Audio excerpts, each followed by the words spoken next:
get it on. Got to get on. A choice to get it on. Yeah, open borders are position. Right. Because it is. That's the position it is. It's the open border position. So we might as well just jump right off with that and Kamala because people are revisiting a lot of her best of hits from the last few years. She's the spokeschild for the word salad crowd, which I've been complaining about for a very long time. It's extra talk, and I don't know why, but extra talk, I have an aversion to it that goes deeper than just being bothered or annoyed. Sure. It fucks with me in the weirdest little stupid ways. Like every time I go through Clear, it goes, it takes a picture of your eyes at the airport, and then it goes, picture complete of your eyes. Yeah. And I'm always like, just cut it at picture complete. You had me. We were done. You didn't have to say of eyes. And then everyone looks at me like I'm an insane person. But that's where tampering with disabling or destroying the smoke detector thing, it literally feels like fingernails on a chalkboard to me because it's just weird extra talk. Yes. And we don't need it. And I think when people go, well, the number one answer for most people, which is sort of like, so what? It's sort of the Mike August answer when I used to tell him, hey, Mike, the Irvine show was sold out 2 weeks ago. Why are we still plugging it on the podcast? And go, how could it hurt? How can it hurt? It's like, well, you're right. We could just talk about tons of shit that didn't exist or has no landing spot in our society reality. You're right. Right. We could be talking about Narnia. But that's how people's kind of approach. And so when you're watching the word salad. Now, the word salad is chick thing. Chicks do a lot of extra word salading. Ben Shapiro doesn't do a lot of extra word salad talk. Word salad is invented for dumb people in positions of power. To sound smart.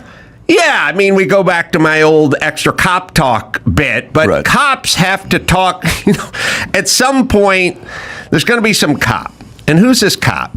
He's one of the dumber guys you went to high school with from the JV football team, right? And now he's in charge. And now he's 26. And at some point, he's going to pull over Mark Garagos. And he doesn't really want to have a battle of wits with Mark Garagos. So he's going to do the extra filibustering talk, right? So Kamala Harris is dumb, and many of the women you see are dumb, but many of the politicians you see are dumb, male and female. So they do extra talking. And the extra talk is to sort of cover for them. Now, very precise people and smart people don't want to waste time with extra syllables because it takes away from the time they could be spending on your... So I'm into the economy of words, and I got a great example of this, but continue. Right. You'll notice airline pilots don't do a lot of extra word salad talk because they have to just move, make decisions, and that's how the military works. You know, they don't have time for any extra talk. So Kamala Harris does a lot of extra word salad talk, but so does Gavin Newsom. It's a trait of the left because it's sort of a feelings-based versus actual policies and ideas and facts. And they don't really like numbers and data and stuff like that. They like good vibes. So I was just watching the Secret Service head up there, Cheadle, being grilled, and all the people from the left just did where they go, we're zero tolerance for violence. It's never okay for people to say, I will never, and it's all these bizarre proclamations. You can make all the proclamations you want. It doesn't do anything about the bullets flying. I have no idea why we're even in the proclamation. The people who should make the least are politicians. You guys, boots on the ground, take care of business. It's never okay for people to fire a bunch. Yeah, I know it's never okay, except for it happens all the time, and we're trying to figure out how to stop it. This is a gun-free zone. No student should ever go to school and think about gun. I know. Nobody should ever anything. Let's just widen it out. Nobody should ever die, ever, of any circumstances, ever. Okay? That's my policy. Okay? Now, can we move on with childhood leukemia or whatever the fuck we're trying to talk about here? Yes. Okay. So Kamala she's the word salad. But first, tip of the cap to our good friend Gavin Newsom. Oh, boy. Because the New York Post put out a headline just 2 weeks ago basically saying that Kamala Harris is going to be the first DEI president. Right? America may soon be subjected to the country's first DEI president, Kamala Harris. I don't know what could be more accurate than that statement. Joe Biden said the vice president's going to have to be a woman. She's going to have to be black. Mm-hmm. I will get back to you on who it is, but that much we know. And then we'll take a group, a huge ocean of potential vice presidents. We will take Lake Superior potential vice presidents, and we'll shrink it down to a teaspoon. Right. Because she's going to have to be female, and she's going to have to be black. She's not going to have to be the best. She's not going to have to be smart. She may be a word salad person, but this is who I'm pulling for. And then some weeks later, I guess, or immediately thereafter, ended up with Kamala Harris. And then New York Post said, first DEI president. Then Gavin Newsom the man has a crystal ball. I'm telling you, this is 2 weeks old. Newsom made this statement, and I think Byron has it. He tweeted this out. Sorry. Can you read it from there? Yeah, it says, Joe Biden is our next president. All right, let's stop there. Prescient. Right? Yep. He knows, but nobody has his finger on the pulse of politics more than Gavin Newsom. Right. This fucking thing is 15 days old. So, A, stupid or liar. All right, anyway, just wrong out of the gate. Joe Biden's going to be our next president. 1, Joe Biden is our next president. 2, this is straight up racist. Well, first off, who's the racist in this equation? You said I'm hiring a black woman. I don't really care who it is, but she's got to be black. She's got to be a woman. That's DEI. It's diversity. Right? Mm-hmm. That's what we're talking about. All right. That was you. That's your side, Newsom. You made the proclamation. Your side made the proclamation. That's diversity, equity, inclusion. That's what this is. That's what you want. That's why you made the proclamation. That's what they searched for. That's what they got. There it is. All right. So now she's going to be, or could potentially be, the first DEI. Why is that a racist statement? They didn't think of that. You thought that. That's your statement. The racist argument is an argument for people who are out of argument. Oh, okay. Well, either way, so there you go, Gavin. 0 for 1, certainly with the Joe Biden as our next president proclamation. Now, Kamala, a lot of people are revisiting her been to the border thing with Lester Holt. Poor Lester Holt. He gets all the fucking shit assignments where he has to just sit there and just listen to the person lie for a while and then not ask follow-up questions. Well, to be fair to Lester, he did say you haven't been to the border. Yes. And she hasn't been to Europe either. Right. Now, right. Here's what you have to think about with this. And here's the part that makes her exceedingly bad at what she does. And probably just a crazed narcissist. By the way, can you guys think about this? I'm going to get Vinny's in the next room. I'll get him fired up. Right. Joe Biden, 81 years old. Kamala Harris, turning 60. Those are the, president and the vice president for the end of this year, but those have been running the country. Combined age of those two, 141 years on the planet. 141 years on the planet. Neither one of those two has ever spent 1 second in the private sector. They've never had a job. They've never had a business. They've never had to make payroll. They've never had to deal with workman's comp or regulation or OSHA or anything. Biden's career politician since, 29. Kamala Harris, career politician. They've never ran a fucking hot dog stand. Correct. I do not want those people in charge.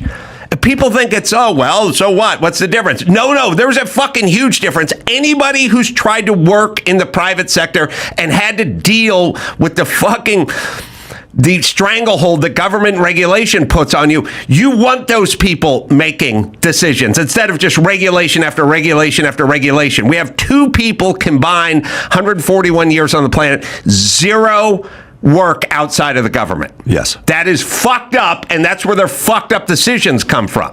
You want someone who's just ran a business for 20 years who can go in. Right. And then understand it from both sides. But those people who went with the government and were employed and paid for by the government for so long are going to do everything they can to keep the government stronger to keep on paying them. Yes, and that's what we're dealing with. Anyway, we have Lester Holt. I hope this is enough here. Let's see. Oh, the sound's not up, Dawson. Have you ever experienced that here before? It's never happened. So this whole thing about the border, we've been to the border. We've been to the border. You haven't been to the border. And I haven't been to Europe. And I don't understand the point that you're making. I don't understand the point that you're making. That is the entire point of this vid to me. It's not the Europe line. Yeah. It's not. Okay, there's 2 things that you guys should try to wrap your heads around. One is she was appointed border czar and had to sit down with Lester Holt for a national news organization interview. So get your shit together a little bit beforehand and go ahead and anticipate the fact that he may ask if you've been to the border. In which case, your answer is, not yet, Lester, but I'm making plans to. She had to 100% know that question was coming up. There's no way that she didn't. That was the purpose of this interview. Why did she answer it? Why did she not have an answer? Because there is no answer or justification to what's going on. No, so hold on. To feign confusion. There is no. I mean, maybe. I don't like to say no. Okay. But I will say, all Joe Biden has done over the last 3 years is make up shit when people asked him stuff, but he was ready. You know what I mean? Your son, Hunter Biden, I've never spoke to my son. What? He didn't go, huh? What? I don't know. Right. He just went, I've never spoke to my son ever about any of his business dealings, ever. He's ready. He knows. That's the answer if you listen. I don't think she likes to do homework, and I don't think she likes her lieutenants kind of telling her what to say. But if she listened to any of them, she'd go, Lester, we haven't been yet, but it's I'm planning on it. And obviously, I don't have to physically stand there to know what's going on. I get all the data, but I'm still going out to see for myself. That would and be then a very he just smart backs and off. reasonable He just says nothing after that. But you just go, no. But yeah, the part where she goes, I don't understand the point you're making. So this is what makes her exceptionally stupid. You've been appointed. It's a facile analogy, too, to say, I haven't been to Europe. Europe does not border the United States of America.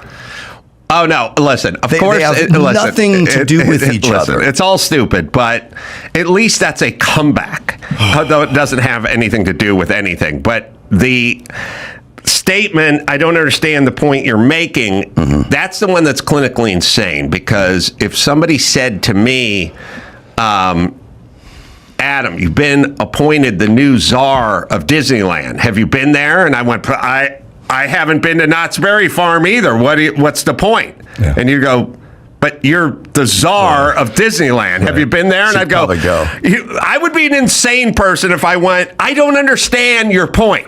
Like anybody who's put in charge of anything, whether it's an amusement park or border, and somebody says, have you been there? Let's just say you're put in charge of the Ford van factory in Dearborn, Michigan. And then someone said, have you been to the factory? You wouldn't go, I don't understand what your question is. You just go, no, but I'm planning on it, or yes. Which, by the way, first thing you should do is just go do it. Yeah, no, she didn't see. The first thing she should have done when she was made the border czar is go to the border. Right, but she didn't want to be. It's such a shit show. She knows. She didn't want her name attached to the shit show. That's true, and maybe that's why she's playing dumb with Lester Holt, because she's like, not my fault. She shouldn't say, Dumb people shouldn't say dumb things out loud in front of smart people. All right, that's my bumper sticker for today. Let me tag that really quick. You're talking about extra words. One that always bothers me, and I watched a press conference with Karine Jean-Pierre. She does a lot of She does a lot of it. And about four times. If you hear at the end of the day a lot, and if also you hear things from, if you hear this one, she does a lot of, I'm not going to answer that from here. Oh, what are we going to do? Later in your bathroom? Right. Bitch, this is what you do. Stop saying from here. This is, you take the podium and then you answer questions. So this is not the proper setting for you to answer questions from here. I'm not going to do that from here. The one that gets me, the one that always bothers me, this grates me. This to me is nails on a chalkboard. When someone says 7 a.m. in the morning, we're clear. 7 a.m. is perfectly clear. Karine Jean-Pierre said 7 a.m. in the morning like 5 times when she was defending Biden's debate performance. She needs to talk as much as she possibly can and add nothing as much as she possibly can because she has the hardest job in America. Right. She has a decaying, decrepit, diseased liar, and she has to go up there and spin whatever the fucking craziness he said the day before into something. And it's really just, she doesn't do a good job of it, but it's an impossible, thankless task. Oh, yeah. It's undoable. Oh, no, worst job in the world. Yeah. All right. One last thing. And you got news, right? We got some. It's all reactions to what happened this weekend. Every time. Now, the thing that's funny, and Byron, you can pull up the song "The Night That Kenny Died" by John Hyatt. It always makes me laugh. It's an old John Hyatt song. Like it's a song from 79, maybe 78. Like it's real old. It's before folksy John Hyatt came around. But still, it has a sort of clever, funny John Hyatt stuff because John Hyatt songs always had like a little twist and were kind of funny. Kind of clever. Happening right now. Right so now. There has never been a more accomplished president in our lifetime. Are you fucking kidding me? No, I know. If the accomplishment is to destroy the middle class and the United States of America, done. It's the night that Kenny died. He was a horrible, shitty. And by the way, here's the other thing too, everybody. When people do this, good dude, good family guy, he cared. No, he got a shit. His fucking has a junkie son. His other daughter had to go to rehab. He has a granddaughter he won't acknowledge, and he sends his son all over the place and fucking hammers checks. His brother's getting paid. He's got like 233 LLCs and offshore accounts and stuff like that. He's a corrupt politician who doesn't give a fuck about his biological grand. He's not a good dude. He's not a good dude. And his policies suck. See, people always go, I don't think Trump's a good dude either. And I go, I don't give a fuck. If we can get gas under $5 a gallon, then he can do whatever the fuck he wants at home. That's what I'm trying to tell everyone. Like, it's not a popularity contest. It's either good policy or shit policy. But anyway, not a good dude and a shit president. And now everyone has to do the make room on Mount Rushmore. Yeah. This guy got more done in 3.5 years than most presidents do in 2 terms. Like, he got more vacation done than any president in history. He spent the whole time in his Delaware beach house. And he fucking lied his ass off. Like, if you want to go back, look, there's detractors. Fine. Everyone's a liar. All politicians are a liar. Sure. Which is fine.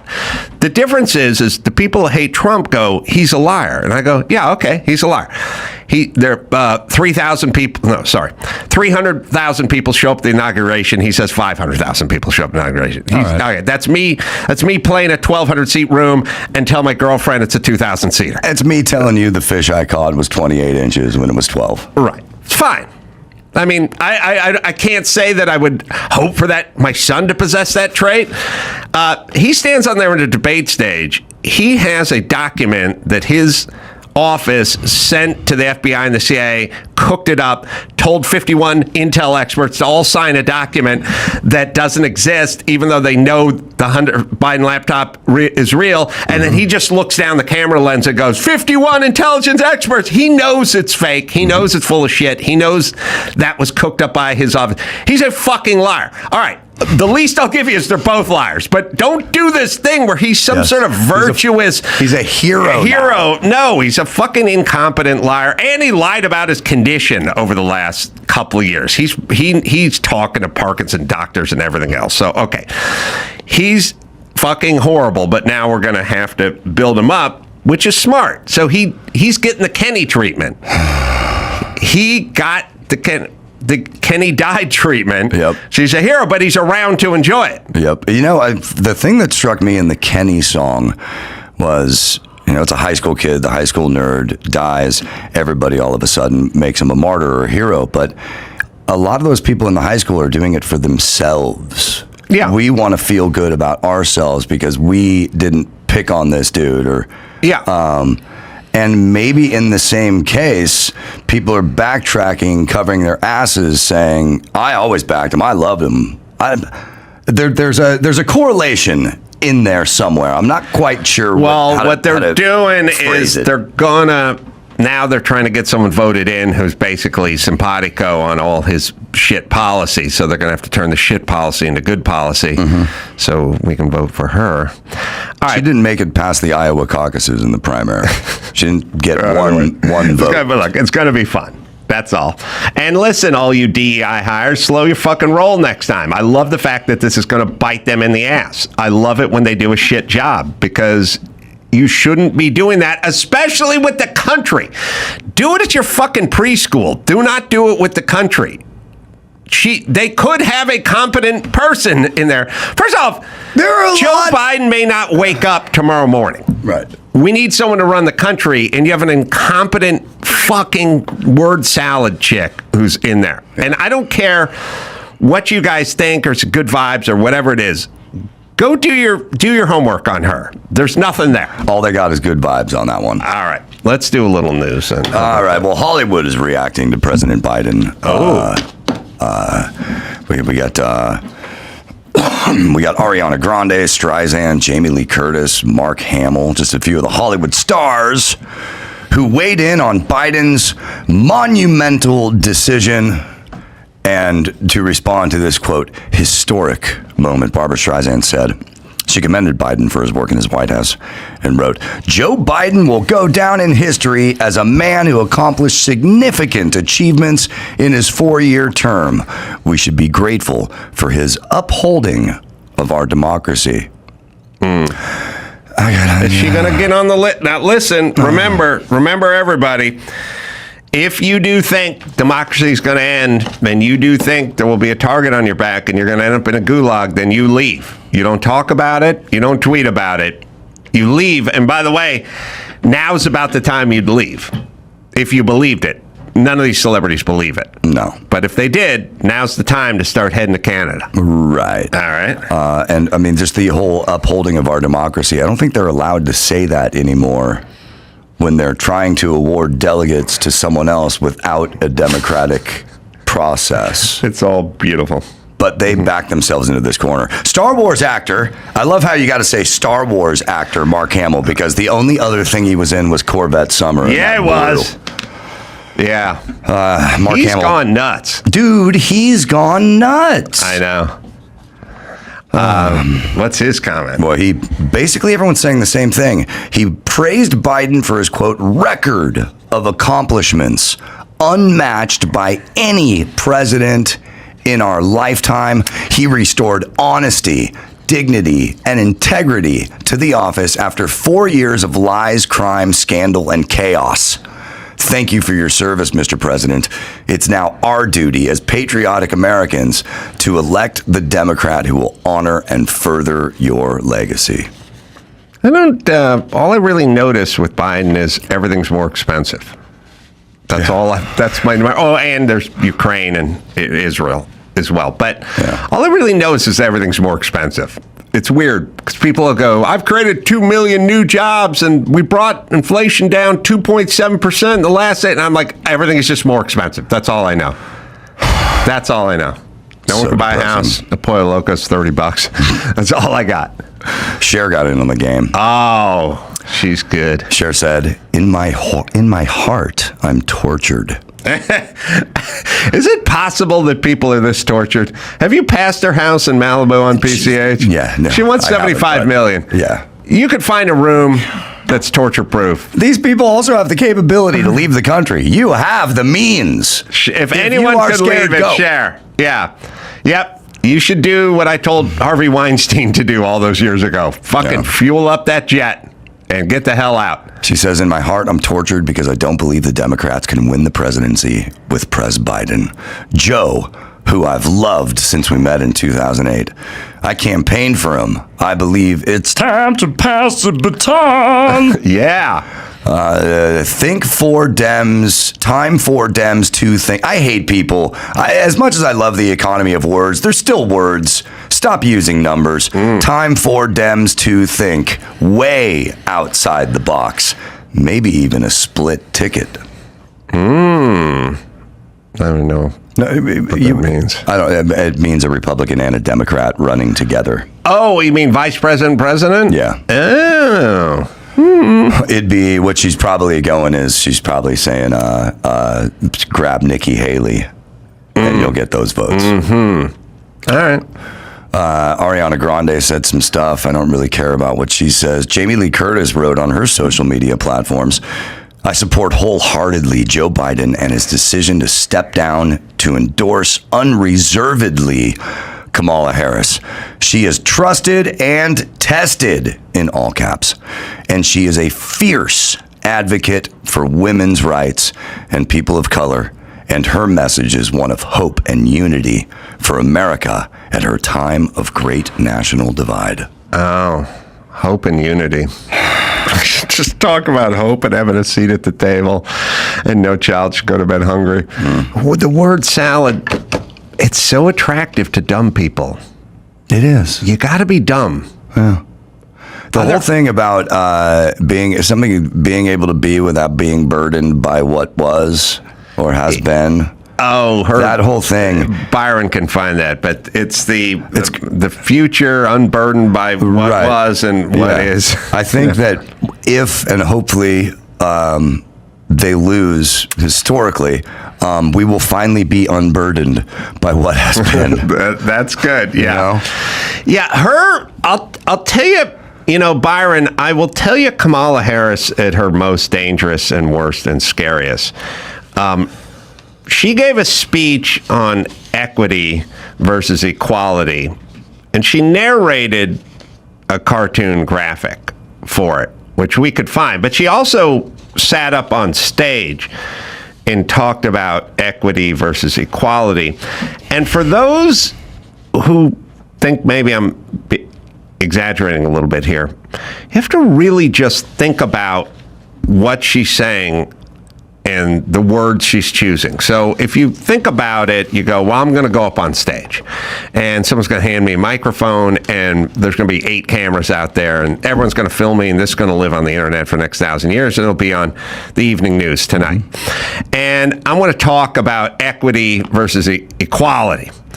And I'm going to go up there and I'm going to explain that equity is good because, and I always flip-flop equality and equity, but no, equality is good equality because everyone needs the same chance to do everything, and the playing field should be level, and everyone should have the same opportunities in the same country, wherever you come from, whatever your color of skin is. And then I'm going to pause, and I'll go, but it's not fixed.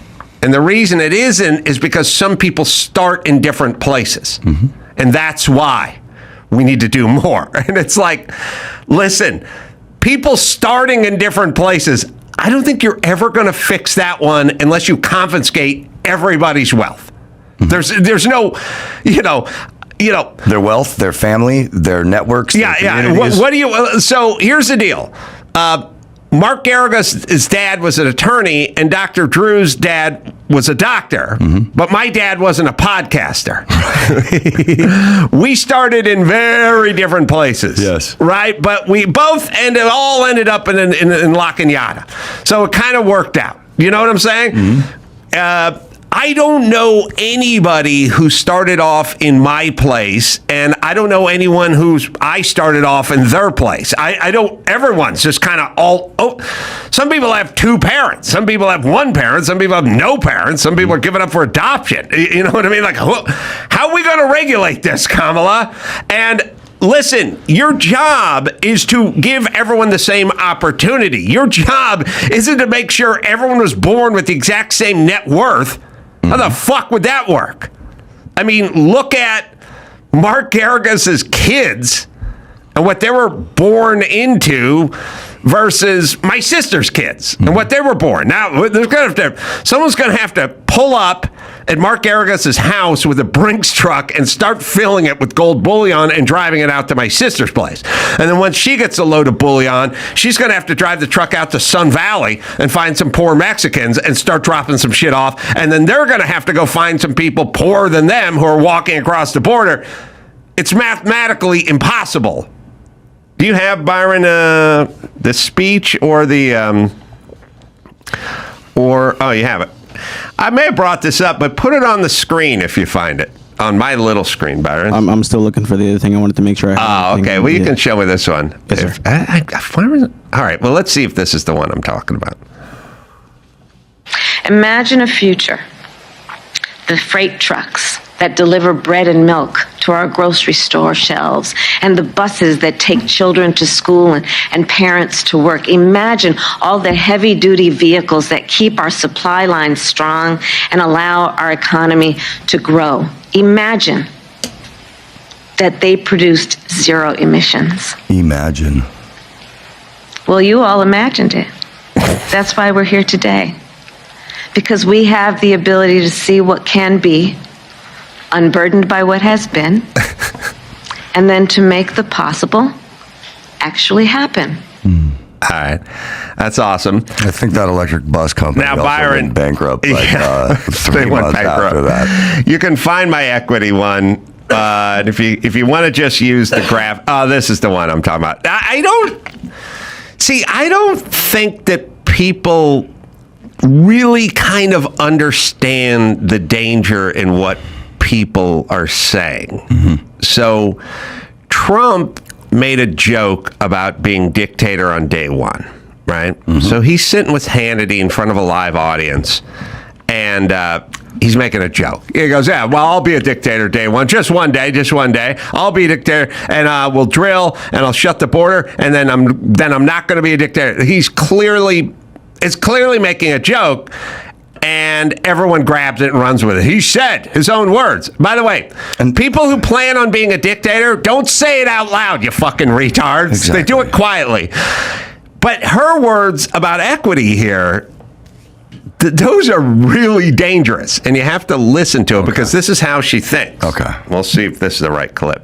It is our lowest income communities and our communities of color that are most impacted by these extreme conditions and impacted by issues that are not of their own making. And so women. Absolutely. And so we have to address this in a way that is about giving resources based on equity, understanding that we fight for equality, but we also need to fight for equity, understanding not everyone starts out at the same place. And if we want people to be in an equal place, sometimes we have to take into account those disparities. Yeah, that was her. If you show the graphic, there's a cartoon that she narrated about equity. That was in a nutshell, but she gets into real detail. She goes, yeah, we'll level the playing field, but if you started off poor, we're going to have to fix that. Which, first off, you don't have to fix that. What you have to do is make sure a poor person can get into college, but you don't have to fix the difference between the families who worked hard, stayed intact, and saved their money and have more versus the ones that don't have anything because they didn't work at it as hard and they weren't as focused. Oh, here's the cartoon. This is the one. Oh, God. This is the great one. Yeah. Equity versus equality. This is the one she narrates. This makes, by the way, this is Cuba and socialism and communism. This is what we're talking about here, if you think about what the ethos is. Correct. All right, we'll play it for you. Sorry. Equity. Equality suggests, everyone should get the same amount. The problem with that, not everybody's starting out from the same place. So if we're all getting the same amount, but you started out back there and I started out over here, we can get the same amount, but you're still going to be that far back behind me. Hold on. Yes. It's about giving people... Mark Garagos started off way ahead of me financially.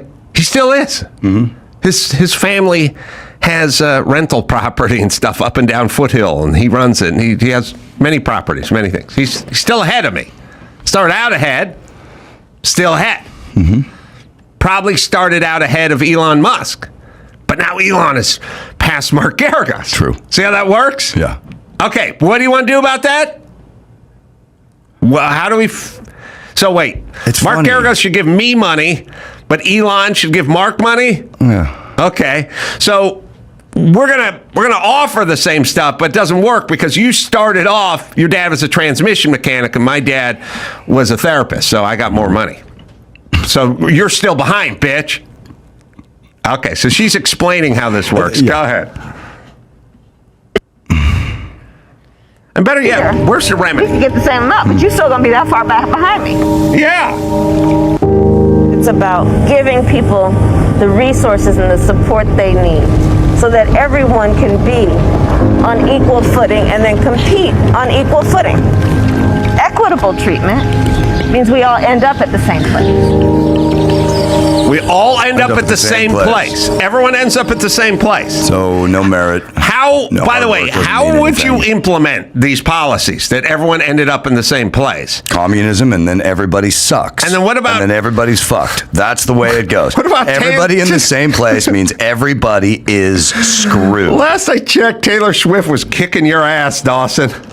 I mean, what size venues you playing? Yeah, exactly. All right, so she's playing. I want her crowds now. So she does 7 shows at SoFi. Yep. You do 0. Yep. So you should get 3.5 shows at SoFi. Well, also, I mean, she's written hundreds of songs. I've written maybe 20. Mm-hmm. I want more songs. I need more songs, Taylor. So I kick don't down even some want not songs. just the money. Right. I want some songs now too. And then she probably started off ahead of me. Her family seems like they did better than my family, so we're going to have to work that one. Yeah, that's very possible. Listen, this is insane. What Kamala Harris is talking about in this video is socialism, and you should want nothing to do with it. And she should have said, I don't know what the fuck this video is, but I'm not putting my voice on it. This is insane. What am I suggesting? All you can do is say, everyone's going to be treated the same. That's it. We cannot make it. You starting off behind me and me starting off behind her is not fixable. And the second the government tries to fix it, it all turns to shit. Oh, so good. So good.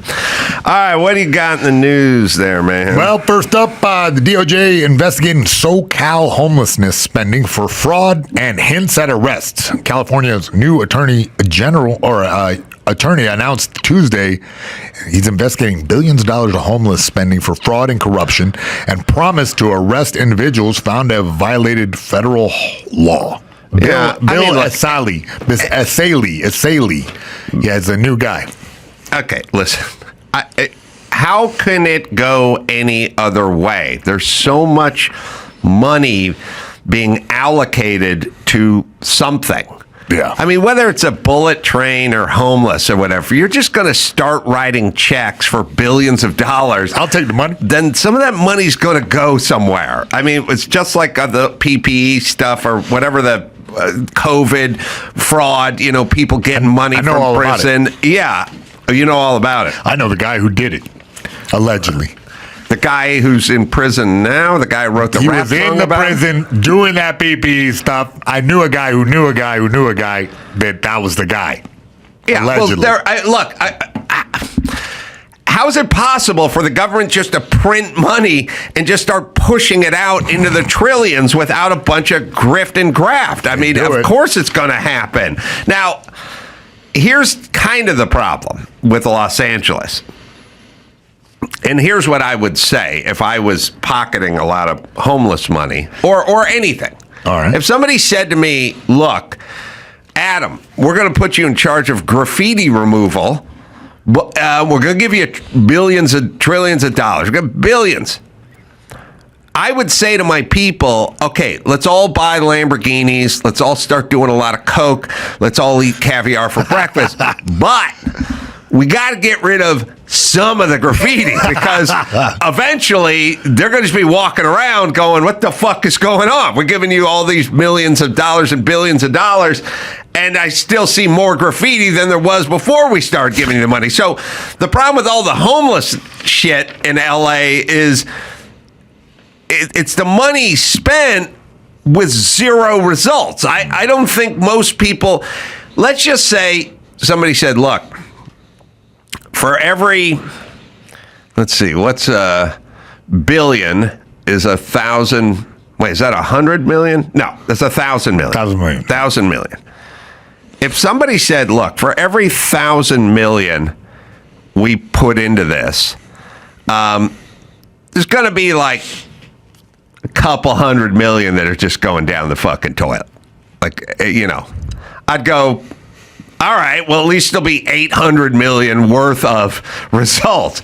But we don't get any results. Yeah. We get more of what we don't want. So we get more graffiti and then 24 billion spent on graffiti removal. So 75,000 homeless individuals here in Los Angeles. And I'm sorry, that's in California. Right. 45,000 in Los Angeles. Right. And so here's what they can't.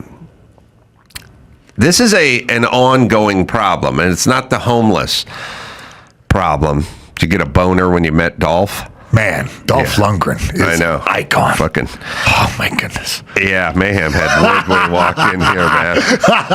I just came from sparring, and then Drago's here. What the hell? Yeah. I love this show. Find that. There's an article or tweet that I told Andrew to find about homelessness in a new bill. I think there's some new bill in Los Angeles or California bill. But here's what I've said. Okay, listen to me, everyone. I'm going to have a mental breakdown. Don't do it. I had, as you guys know, Gavin Newsom was in here years ago, and I said, here's who the homeless are, and here's what the problem is. And he told me I didn't know what I was talking about. And then Dr. Drew, who's a board-certified physician and an addiction medicine specialist, tried to volunteer his time for the LA City Council to talk about the homeless problem, and they kicked his ass out. They didn't want him volunteering. Yeah, I they know would a lot not about take this a subject, board-certified physician. Okay, so you have 10 yentas in the city council who know nothing about addiction, dealing with a problem that is solely about addiction, kicking off a doctor who specializes in addiction. So, do they want to solve this problem? I sure as fuck. They sure want to dance around looking like they're trying to solve the problem. If I said, look, we got a problem here with this warehouse because it's always leaking, the roof is always leaking, there's water everywhere, and the furniture gets ruined, and a lot of my important stuff, documents, they get ruined by the water. We got a leaky problem, and there's all of us sitting around going, man, this is a problem, this is a problem. And then some point, some guy goes, I'm a certified roofing contractor, and I would like to volunteer to come to your warehouse to discuss this problem of a leaky roof, and I'd go, get the fuck off my property. Get out of here. And we'd all circle the wagons, and then the fucking LA Times would write stories about the roofer saying he was no good. I was like, oh, okay, problem solvers. How would one solve any problem if one cannot recognize the root of the problem? And so if somebody said, those Twin Towers are gone. What happened? They were possessed by the devil. I know. So they fell down. Okay. No. I think airplanes hit them. And I think now we have reinforced cockpit doors now, so airplanes don't hit other shit. But if you just said they were possessed by the devil, then we would not have reinforced cockpit doors, and maybe more airplanes would be hitting more stuff. Yeah. I can't read this from here, tiny. Dawson. Maybe you can read it. But it's an assembly bill. What is the assembly bill, Dawson?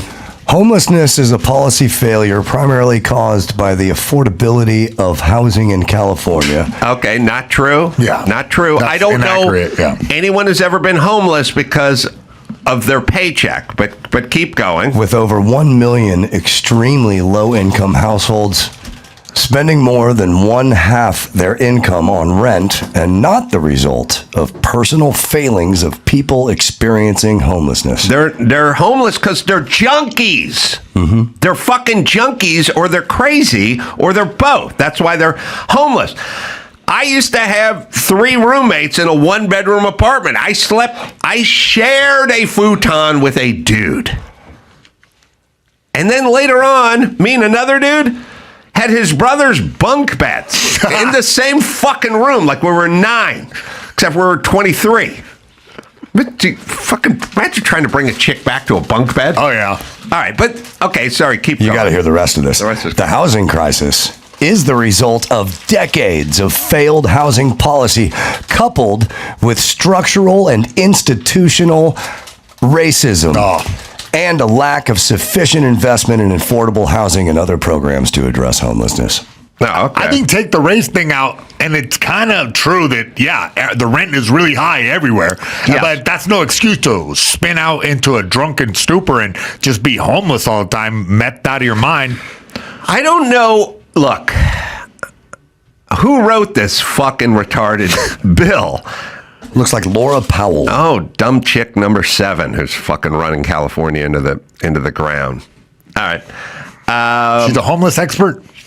Not anything extra. All right. Well, she's got an Esquire at the end of her name, so she may be a lawyer. All right. So good luck solving this problem that you do not know what the root cause is. So We're going to do a full audit. Bill Asaley is calling for some heads, it sounds like. well, okay. First off, you fucks can't build housing. Other people build housing, but you will not let them build housing because you regulate them to death. So it's not affordable, so they can't do it. So all of your regulation is what caused not enough housing. But even if there was enough housing, drug addicts they like doing drugs. And there's plenty of shelters, and they do not avail themselves of the shelter beds because the rule is you got to be clean to use the shelter. I'll tell and they you from won't my do experience that there isn't a lot of shelters. And from my experience that guys get stuck in no man's land of just a drug haze and I shouldn't quit. I should not say a lot of shelter beds. There are resources that one could avail themselves of. It's true. If you are a sober mother who's freshly divorced, like fucking Gavin Newsom's comments, go fucking pull him up. Pull up his take on homelessness. He's insane. He's clinically insane. He thinks it's a mom. If there is a mom, if that mom has a couple of kids, and that mom is sober, and that mom is divorced, and that mom has a work ethic, there are places and things, there's an apparatus for her to go. I went through it. And first, it's her. Okay, first thing, it's her family. Yeah. We've all had people crash on the sofa. I've had plenty of dudes crash on my sofa, and I've crashed on other people's sofas. Yeah. And we had homelessness overnight, as I've said, Palisades, Malibu, Altadena. Overnight, there were thousands and thousands of Los Angelinos without a home. So this is your definition, no home. Did any of them sleep on the sidewalk, or did they use their apparatus? They got on the phone. They said, hey, man, I need to crash out. And they got up and they did it. At Dr. Drew's house. At Dr. Drew's house. That's what I did. The point is it's not about housing. If it was about housing, then those people who were dehoused would sleep. A percentage of them would sleep. I would reckon 0 people were put out by the fire spent the night outside the next night. That's 0%. So it's not about that. Wait, do you have that clip? They camped out in their G-Wagons. It's so good. It's so good. All right. Oh, maybe we don't have it. Little technical difficulty. We have it. It just decided not to play. Stand by. Oh, okay. You just give a thumbs up when it's playing. Look, I don't want to sound like a broken record, but what I'm saying is how would one solve a problem that one does not identify whatever that problem is? I mean, you know it. They didn't mention it in there that it's a drug-related problem. They mentioned more of the housing angle of it, which is a portion. But also racism in Los Angeles in 2025? How's that factor in? You know, it's the pepper grinder of racism that they use every once in a while just to sparkle in there, to get the agenda across. Yeah. All right. Well, maybe it's not working correctly, Dawson. Huh? This notion of the guy's a hardworking, God-fearing family member who lost his job and now had to take the streets. We'll figure it out. Oh, I like the remix, We'll do it. Yeah. Put some mute. Put a little Grace Jones under there. Beat on that thing.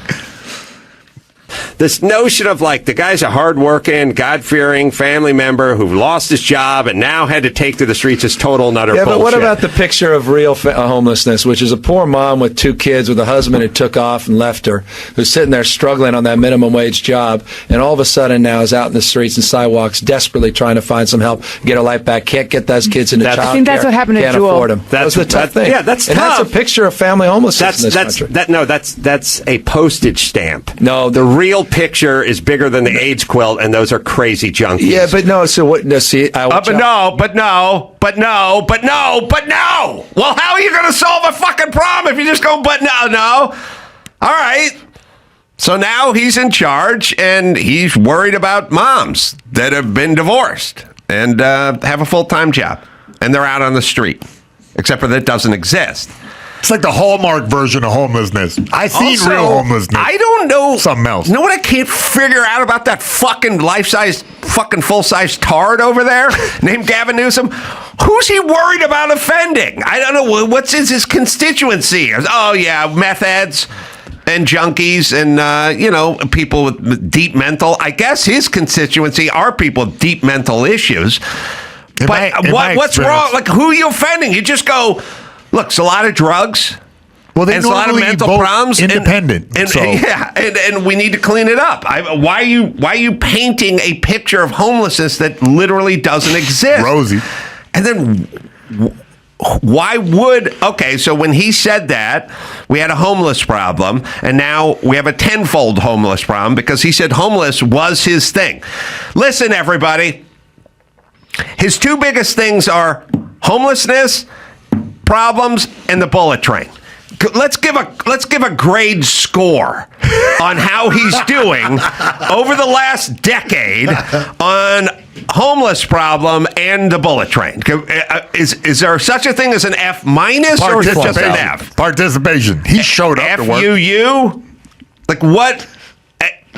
Look, if you were super generous, if you're the biggest fan of Gavin Newsom ever, and you were like, I'm going to give him a score, I'm going to take the homeless problem, and I'm going to take the bullet train. And by the way, those are his passion projects. That's what he's passionate about. And it's come out of his own mouth 1,000 times. I would be super generous and go, I'll give him an F on the homeless and a D minus on the bullet train just because I'm in a good mood or something. I mean, it's a fucking failure. He's a failure.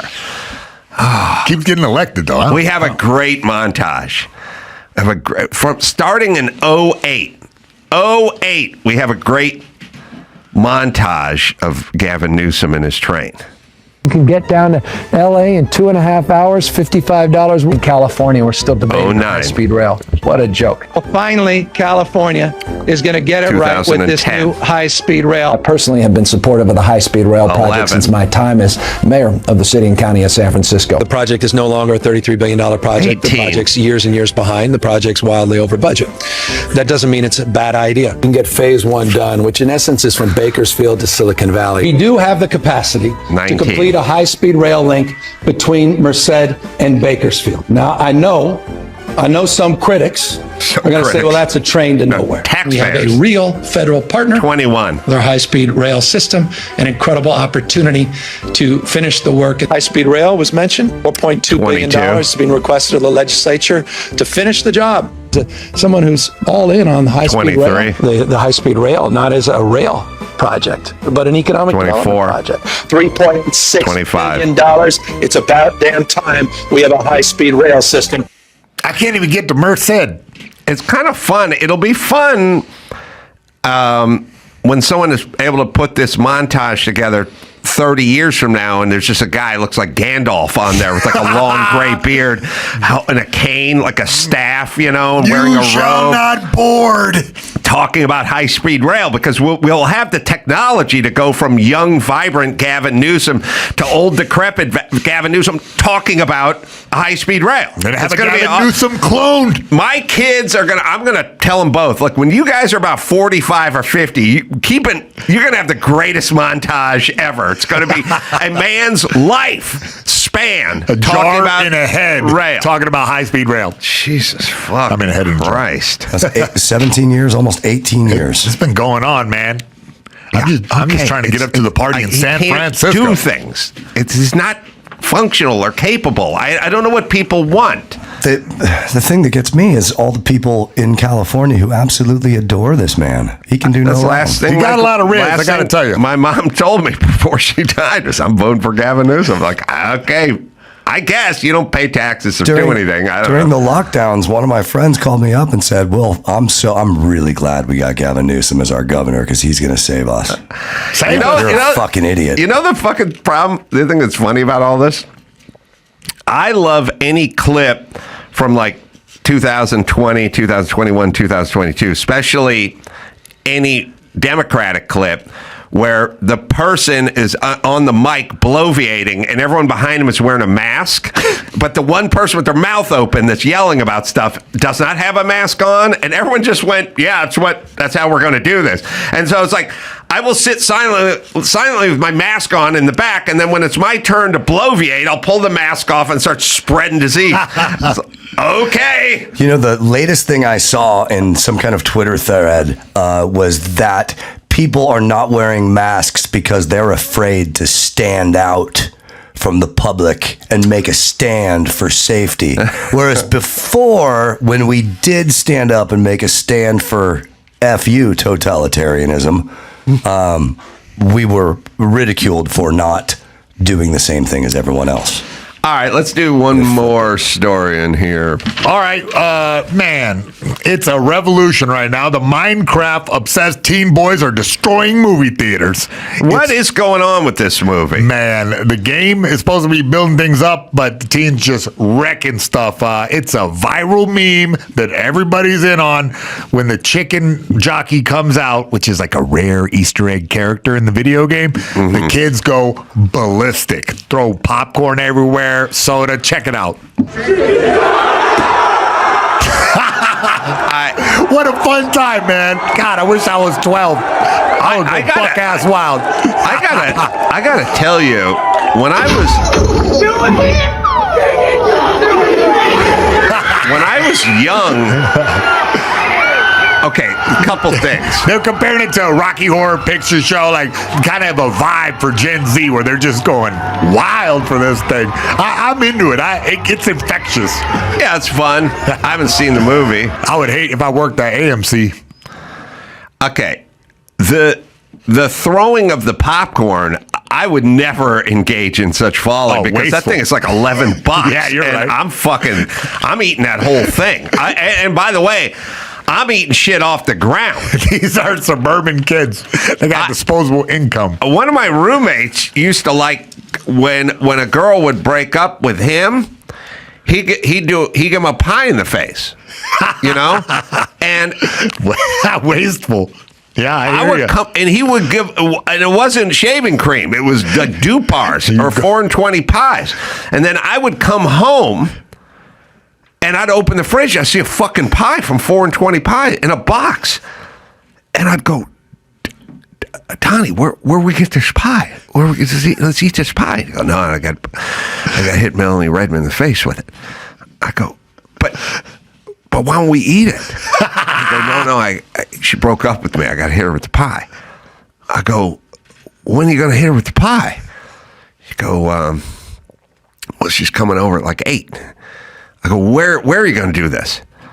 I mean, he said, well, I have to hide the pie on the bumper of your truck. I have to keep it out there because word has gotten out that I hit people with the pie, so they don't want to come up to the door. I said, well, take a walk, then I'll get it off the bumper. I went out.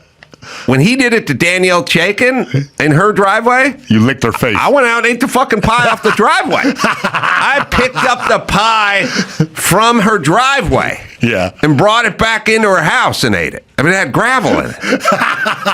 Because that's how into pie. I always imagine you barefoot with like overalls on, all disheveled, with your hair every which way, just like country bumpkin. Fishing through a dumpster. Exactly. I took the pie home from my pie eating contest at North Hollywood High. I took the pie off of Daniel Chaikin's driveway. I took another pie off of Otsego Street. Pie's a real through line in your life, Carolla. Pies were expensive for me, and they were delectable. I'm going to cheat on my diet. I think I'm having a pie today. I was like, cake, give me a break, but pie. I fucking love me some pie. So I would never take a tub of popcorn and just launch it into the air. But you can understand, right, the vibe. I think a lot of people are saying, oh, they're a real stuffy pearl clutching, but I'm admiring it. I wish I was in on it. I like it. It's the straight man's Rocky Horror Picture Show is basically what this has turned into. And they even bring chickens into the theater.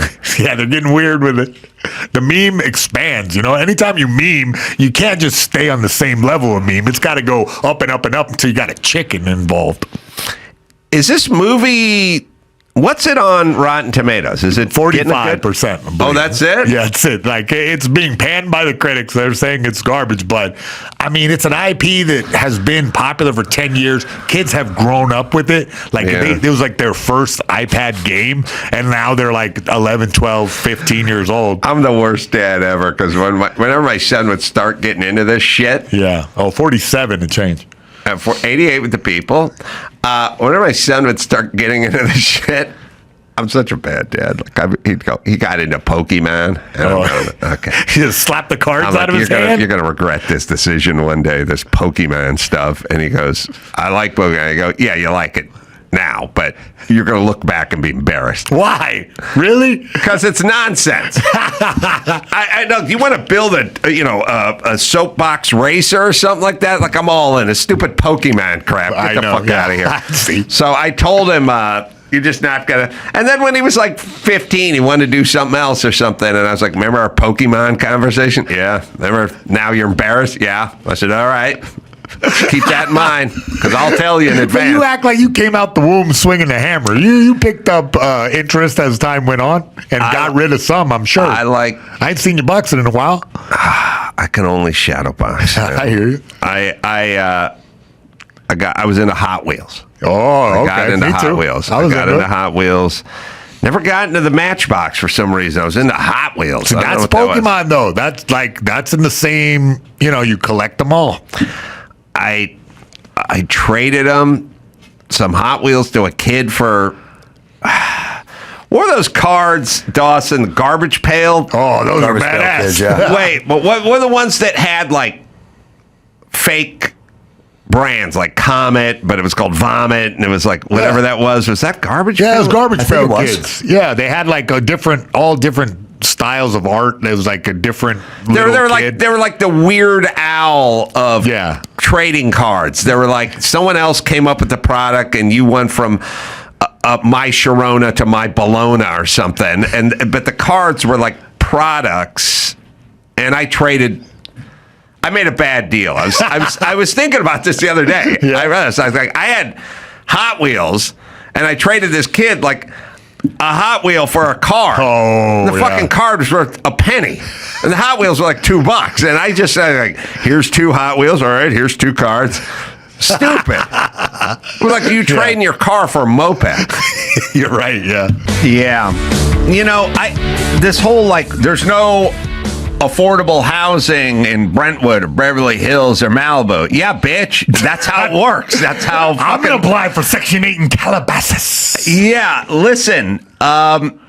I was poor most of my life, and no, there was no housing in Malibu. That's where rich people live. That's how it works. Now, there was apartments in North Hollywood, and that's where I lived, and it was fine. Now, here's the whole deal about this. Your job isn't to get a poor family a home in the Palisades. Your job is to have affordable housing in reasonable neighborhoods that are safe and clean and orderly. So if like people are like, man, it's Sodom and Gomorrah out here. My kid's got to dodge gunfire, walk into school. Well, how about you clean up that fucking neighborhood? Don't take those people, pick them up and move them to the Palisades. And by the way, I got bad news for you, but if you pick up those people moving to the Palisades, then your kid's going to have to run serpentine to fucking Palisades High because gunfire is going to be going off because guess who's firing the fucking guns? Those fucking people. So clean up that neighborhood. Make that. There's no reason why you shouldn't be able to live anywhere in the San Fernando Valley. It should be safe and clean and orderly. Stay low and run in a zigzag pattern, Chad. Yes, Chad. So that's what they're going to do. There's this weird thing where they're constantly, their number one priority is figure out a way to get shit away from people that work hard and earn their money and give it to other people to somehow fix their life. That shit doesn't work. It doesn't work. You know how everyone who wins the lottery ends up fucking bankrupt 3 years later, or they die of an OD or whatever? It doesn't. You can't do that. They can earn their way. You can teach them a trade. You can try to create an environment where they can flourish, but you can't hand them shit. With great power comes great responsibility. All right, what do you got there? All right, here's some Peak, California. An arsonist stopped by fitness influencers along the Hollywood Hills hiking trail. Yeah, one of my favorite spots to hike Runyon Canyon. The man was arrested. Influencer. You know who our fitness fucking influencer? Arnold fucking Schwarzenegger. Yeah, just fucking jacked out of his mind. Jacked out of his mind. That's who our fitness influencer was. Like that dude. Everything feels like calming. Now, by the way, you being a 23-year-old chick and not being fat doesn't make you a fitness influencer. Well, she fills out them yoga pants quite right. Have you seen her OF? I'm saying, again, your ass being the right shape doesn't, when you're 23, doesn't make you it doesn't mean we need to follow your advice. I know. How did you get such a shapely ass? That's how it's fucking born. You know, we do this all the time. It's like, Heidi Klum, what are your secrets? Fucking great genetics, bro. Well, I'll tell you here, okay, all right, back in my day, no, they didn't have Instagram influencers figuring out how to make your butt perfect, and these days, butts are at an all-time high. Are they? You butt guy? I mean, I am, but you know what I mean? I dance around the subject in every direction. All right. Okay. All right. But I'm just saying, like, yeah, they caught him. He was caught in the... Wait, do we have footage? Yeah, we have some footage there. He's starting a fire. He literally got it going. Check him out. So he's starting a fire in Runyon Canyon. And he just took off. They saw him, started filming it. Yeah, he's sauntering off, even sauntering, and then having a chat with looks like a lineman for the Seattle Seahawks. I wish could have a big brother on the trail. I think that guy got a single leg on him for sure.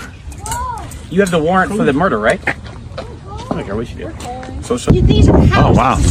Yeah, he's there's a weird reality. You should be hospitalized. You are going to be fined and hospitalized. The British lady thinks that we have hospitals for him. Yeah. Well, we have a dull moment in LA. All right. The fires. What are the... Okay. Let's just say this. We've crafted a society where we have piles and piles and piles of deranged, drug-addled, and crazy people just sort of milling about. And so people go, somebody stole my dog, or somebody hit my cat with a machete, or somebody started a fire. Yeah, I don't know how else you think this is how else would this go? It's kind of countrywide. It's in Nashville. They had like these guys that were, they shove them out of the town, the bar town, but they're like sauntering around in the shadows all day. And it's kind of like a zombie apocalypse where all the zombies stay hidden in the shadows until the night comes out and then they run wild. It's a strange thing that we've become accustomed to, and it's interesting. It's kind of interesting. It's like when you see a guy with a really fat wife and you're thinking to yourself, man, you're in pretty good shape for a 56-year-old dude, but your fucking wife is huge, and you go, and then you think to yourself, how long have they been? I've been married for 27 years, and you go, your wife's so fat. And you think, how'd that happen? And then you go, oh, she gained 8 pounds a year for the last 20. But I'll tell you how it happens. Slowly. Yeah. Slowly. If you just went to bed with your bride and you just woke up with today's version of Lena Dunham, you'd be like, holy fuck, what the fuck? But if your bride just put on 7 pounds a year, you wouldn't even notice. For the last 21 years, every Christmas. Then here we are. 14, right. And 21. That's what we do with homelessness and junk and graffiti and failing schools and everything. It's real slow. It's real slow, and it just keeps happening. And eventually, you're just stepping over a homeless guy to pick up your mail versus, sleeping with this sow of a wife of yours. And listen, it's a two-way street. Guys get fat, too. It's the same thing. I'm trying to think. Here's a challenge for you. All right. You're a fitness expert. All right. I'm gonna put this up to the peanut gallery. I feel like I see skinny guys with fat chicks, and I feel like I see two fat people, the fat couple, skinny guy with fat chick, and I guess there's skinny guy with skinny gal with fat dude. Yep. What's more prevalent in the long marriage, like in the 20-year marriage department? Come on, man. Your old lady gets fat. That's just standard. You know what I mean? But the dude gets fat. Yeah. But his chick ain't skinny. 9 out of 10, unless he got some dollar bills, y'all. Okay, so I don't even know what you said. All right, but the point is this. Mayhem.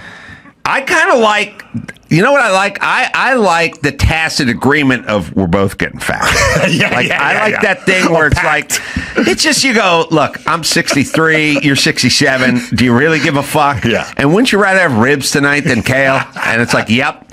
Okay, so we're both just going to be fat, and no one's going to want to fuck us, and that's fine. The mutual assured destruction. And that's it. I understand that world. Yeah, I get it. Yeah, I feel like sometimes that's nice when I see a nice couple out, two Huskies. I'm very happy for them. They're enjoying their food, ribs, sauce all over their face. Part of the sexuality. I think that it's good for them. I think America needs to chub up again. Oh, we're there. All right, so anyway, we have oodles of crazed people who walk amongst us, and they never go home, and they don't have a mortgage, and they don't need insurance, and they don't need anything other than to just sort of live. And then we get these weird random acts, like who's got the chainsaw and is cutting down all those trees in downtown? You know how long it takes to grow one of those trees? And that guy did it all in 30 seconds, cut down 14 trees. What? And then we do this weird thing. Who would do that? It's like, well, a crazy I'll posit person this would to you. do I'll that. posit this to you, all right? If we had to stay in this room, right? Schizophrenic guy sitting right there, okay? A scary gangbanger sitting right here, and you had to sit here, all right, for 9 months and eat bag of lunch. That was all you got. Just slop all the time. Prison. How long before you start acting weird? And what if somebody come up to you and, hey, I have this substance in my hand that will make you forget that you're here? drugs. Yeah. Oh, how long before Adam Carolla starts chopping down trees and lighting fires? Listen, first off, I would look forward to prison these days. I got a busy schedule. Number one. Number two, I'm not saying. Here's what I'm saying. I'm saying it's a factory. It's like it's not a bug. It's a feature, not a bug. I get. Listen, everything needs to work. Everything needs to be revamped and work. But what I'm saying is letting people stroll around the street with the machete and a load in their pants that's not the answer. Yeah, you're right. We need some other version of this. But like no hospital take them to. There's no, you know what I mean? There's like barely any jail space for all the other crimes that's going on. Well, look. Okay. First things first. We can dance around the symptoms, or we can go to the cause. The cause are fucked up, broken families. We need to focus on that. If everyone's last name was Gutenberg, we'd all have a sandwich in our belly and a song on our lips. And a seat at the kitchen table. And a seat at the kitchen table, because his mom, I don't know if you heard, I gave her a 9 in the sandwich department. I mean, sandwich-tastic. Steve Gutenberg is Steve Gutenberg because Steve Gutenberg comes from a real fucking solid-ass family that took the time to tell him right from wrong and toast him some nice rye and make him a wonderful sandwich. So that's how Steve... Now, dad was a raging alcoholic and mom was never around and so on and so forth, and then he got pushed out in the streets when he was 14. Then we might have a different version of Steve Gutenberg. So can we at least... Let's figure out... there's a great line in the Freddie Blassie wrestler song called Pencil Neck Geek. Do you know that song? I mean, I heard that term many a times. I call people that. Professional wrestler wrote a novelty song called Pencil Neck Geek, grit eating freak, no good moron with a lousy physique. He's a one-way, no good losing streak. Nothing but a pencil neck geek. Yeah. Well, this is like a common insult so around my town. He goes, at the end of the song, he goes, they say these pencil neck geeks are a dime a dozen. I'm looking for the guy providing the dimes. and I'm like, homeless people are a dime a dozen. Who's providing the fucking dimes? Yeah. How did these people are like, well, I came here from Nebraska. Yeah. Okay, where's your home? Where's your fucking dad? Where's your system? Where's your safety fucking net? Where you? What's going on with you? What's going on with your family? My kids can't be homeless because they got me and they got their mom and I work and I'm semi-sober and I will take care of my kids. They will always have a sofa to live in. If I have to pay to get them help or rehab or whatever, then that's what we're going to do. So we don't have to worry about them. Pencil Neck Geek. Can you play it? Just play the end and you can hear Freddie Blassie. Get a YouTube takedown over this. Oh. Are we allowed to play this? I know. I don't know. I don't know. The rules. There's a master list, essentially, of major labels. Yeah. So that's... I don't think this is in the... you sure? Paradigm. We'll see. Warner Media Group owns that. You never know. I got taken down a few times. All right. Well, you guys could go look. Just go look. I'm Blassie. Right, I realize that. I just thought perhaps we could improve on the you know something, engineering. All right, forget it. Let's just play the end. Don't even play it. Just play it at home. I don't want to fucking deal with it. I don't even know what the rules are. Nobody knows what the rules are. I got some more morbid California news. I want to play you a tape. It's a LA City Councilwoman, Imelda Padilla, which is... Okay, a lot of the problems that we're having right now are chick think, and everyone hates it when I say that, but that's what we're dealing with. We elected too many dingbat chicks. We put them in too many big positions of power. They have some sort of version of life that doesn't really exist. It's up in their head. Here's basically what it is. They would half these dingbats would stand in Tiburon on the other side of the bay. The other half would stand in San Francisco and they would dream of a bridge. and they would discuss a bridge, and they would talk about the children need a bridge, and they want to live, and no bridge would ever get built.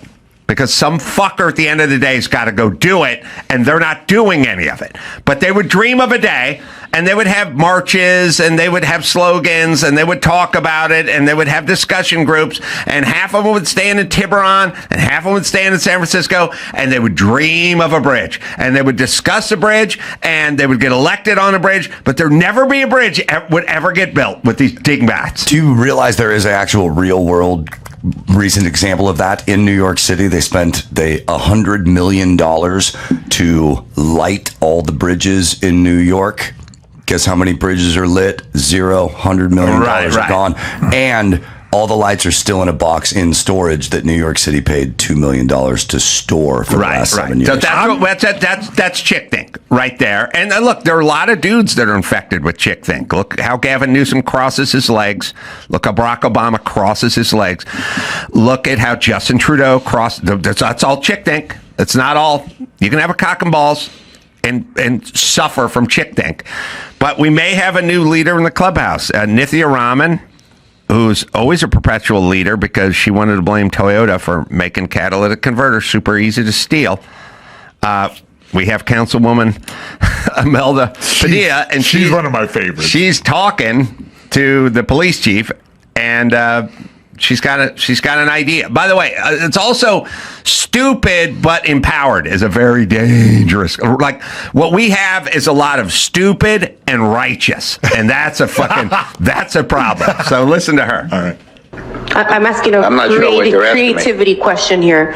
What can your department do to do more to warn us, to warn the business community that outside of our LA borders, coming in from Inglewood, coming in from Antelope Valley, I don't know, you can warn us so that we can warn our folks about in the spirit of your loyalty to the city of Los Angeles. All right, hold on.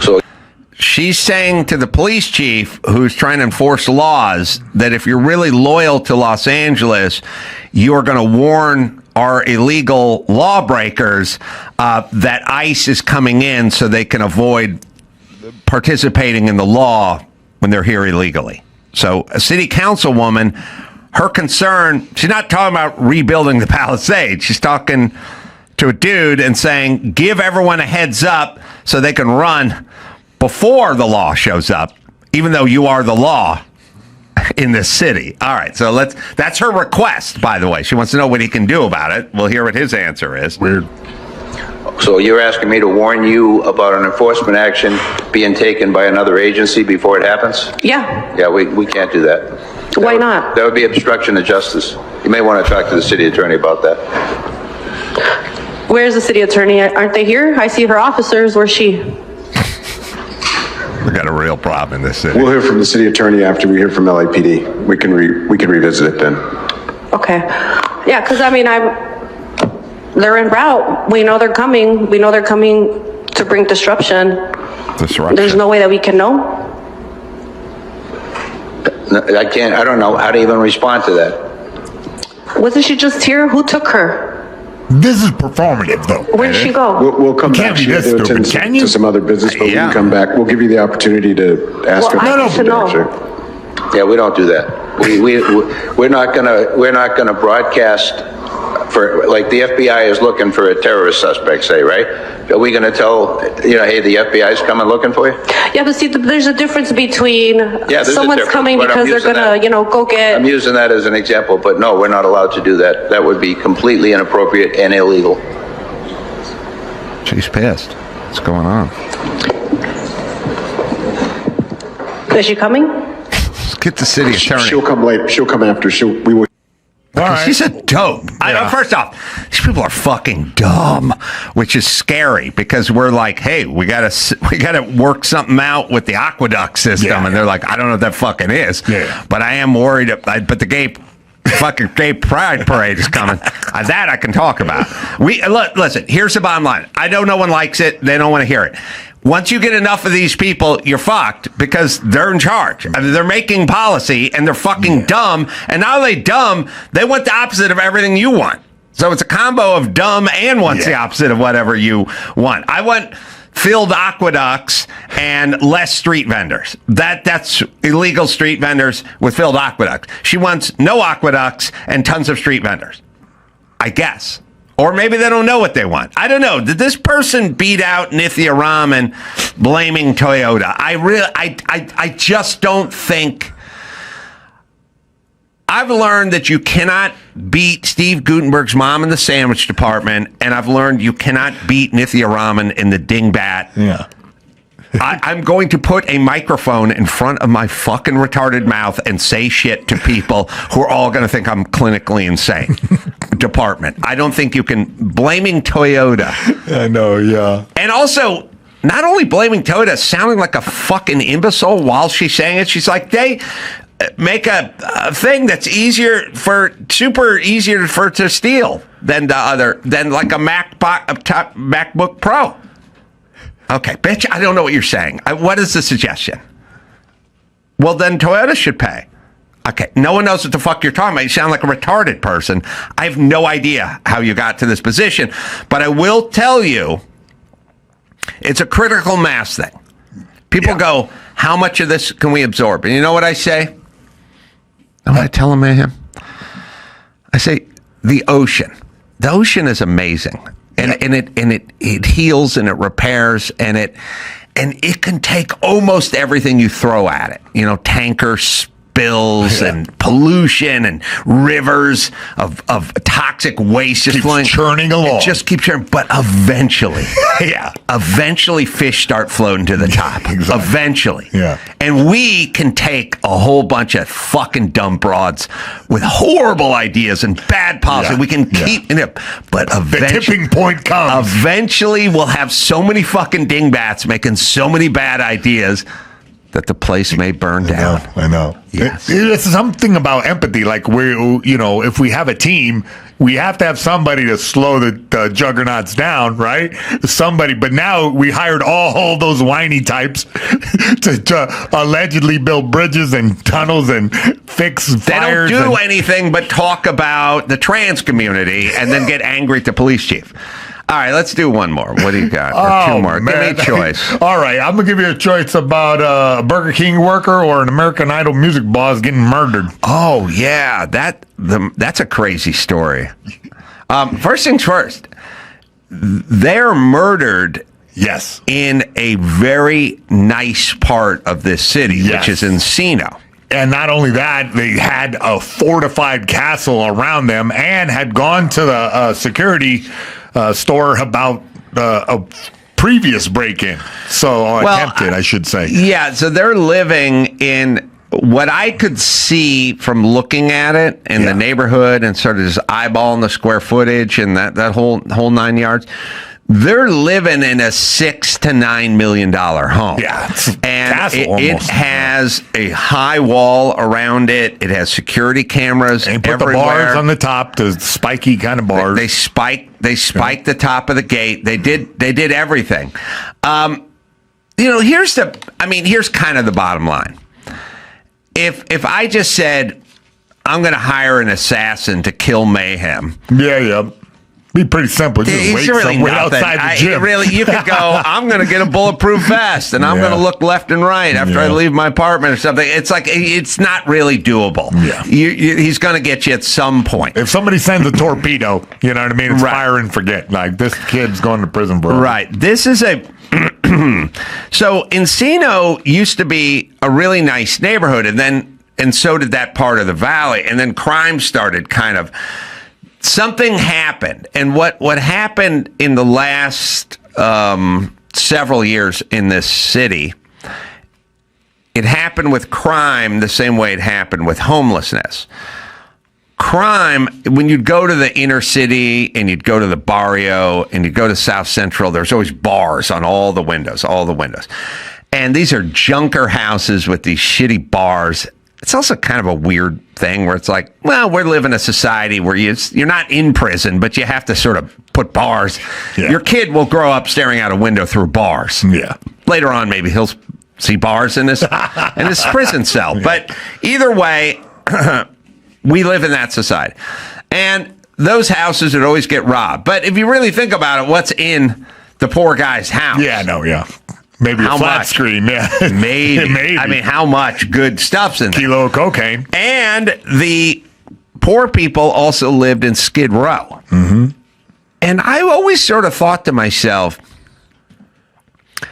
if I was homeless, I'd go to fucking Santa Barbara and be homeless. I'd go homeless by the beach with the rich people. I would live in a nice, if I just said you're homeless, yeah, you can live wherever you want. Well, then I'd pick a nice neighborhood to live in. But the homeless lived in, Skid Row, and then they all robbed each other in the neighborhood, in the hood. And then at some point, the robbers and the homeless went, wait a minute. Why are we robbing the poor people where we live? They don't got shit in their house. Why don't we go to Encino? They have nice stuff there. And the homeless people went, wait up, because I'll live in Encino too. What the fuck am I flopped around in South Central for? I'm going to Encino too. And they all went. And so now we have homeless in the nice neighborhoods, and then we have crime in the nice neighborhoods. And the real problem with when you're in a nice neighborhood like Encino, or you're in a nice neighborhood like Hancock Park, you can get back to the barrio real fucking fast from the nice neighborhood. You know what I mean? Yeah. You want to be, if you're on top of some hill deep in Malibu or something, then where are you going? It's going to take a long time to get back in the hood. It's going to take you a half hour just to be in Calabasas with the Kardashians. And that's kind of what you want. But Encino's had like a lot of break-ins and, just they weird, say scary that this stuff. could have been sort of random. He jumped the fence and kind of laid in wait for 30 minutes. Well, the guy broke into the house. Mm-hmm. The alarm went off. Our neighbor saw it, and they called the cops. Yes.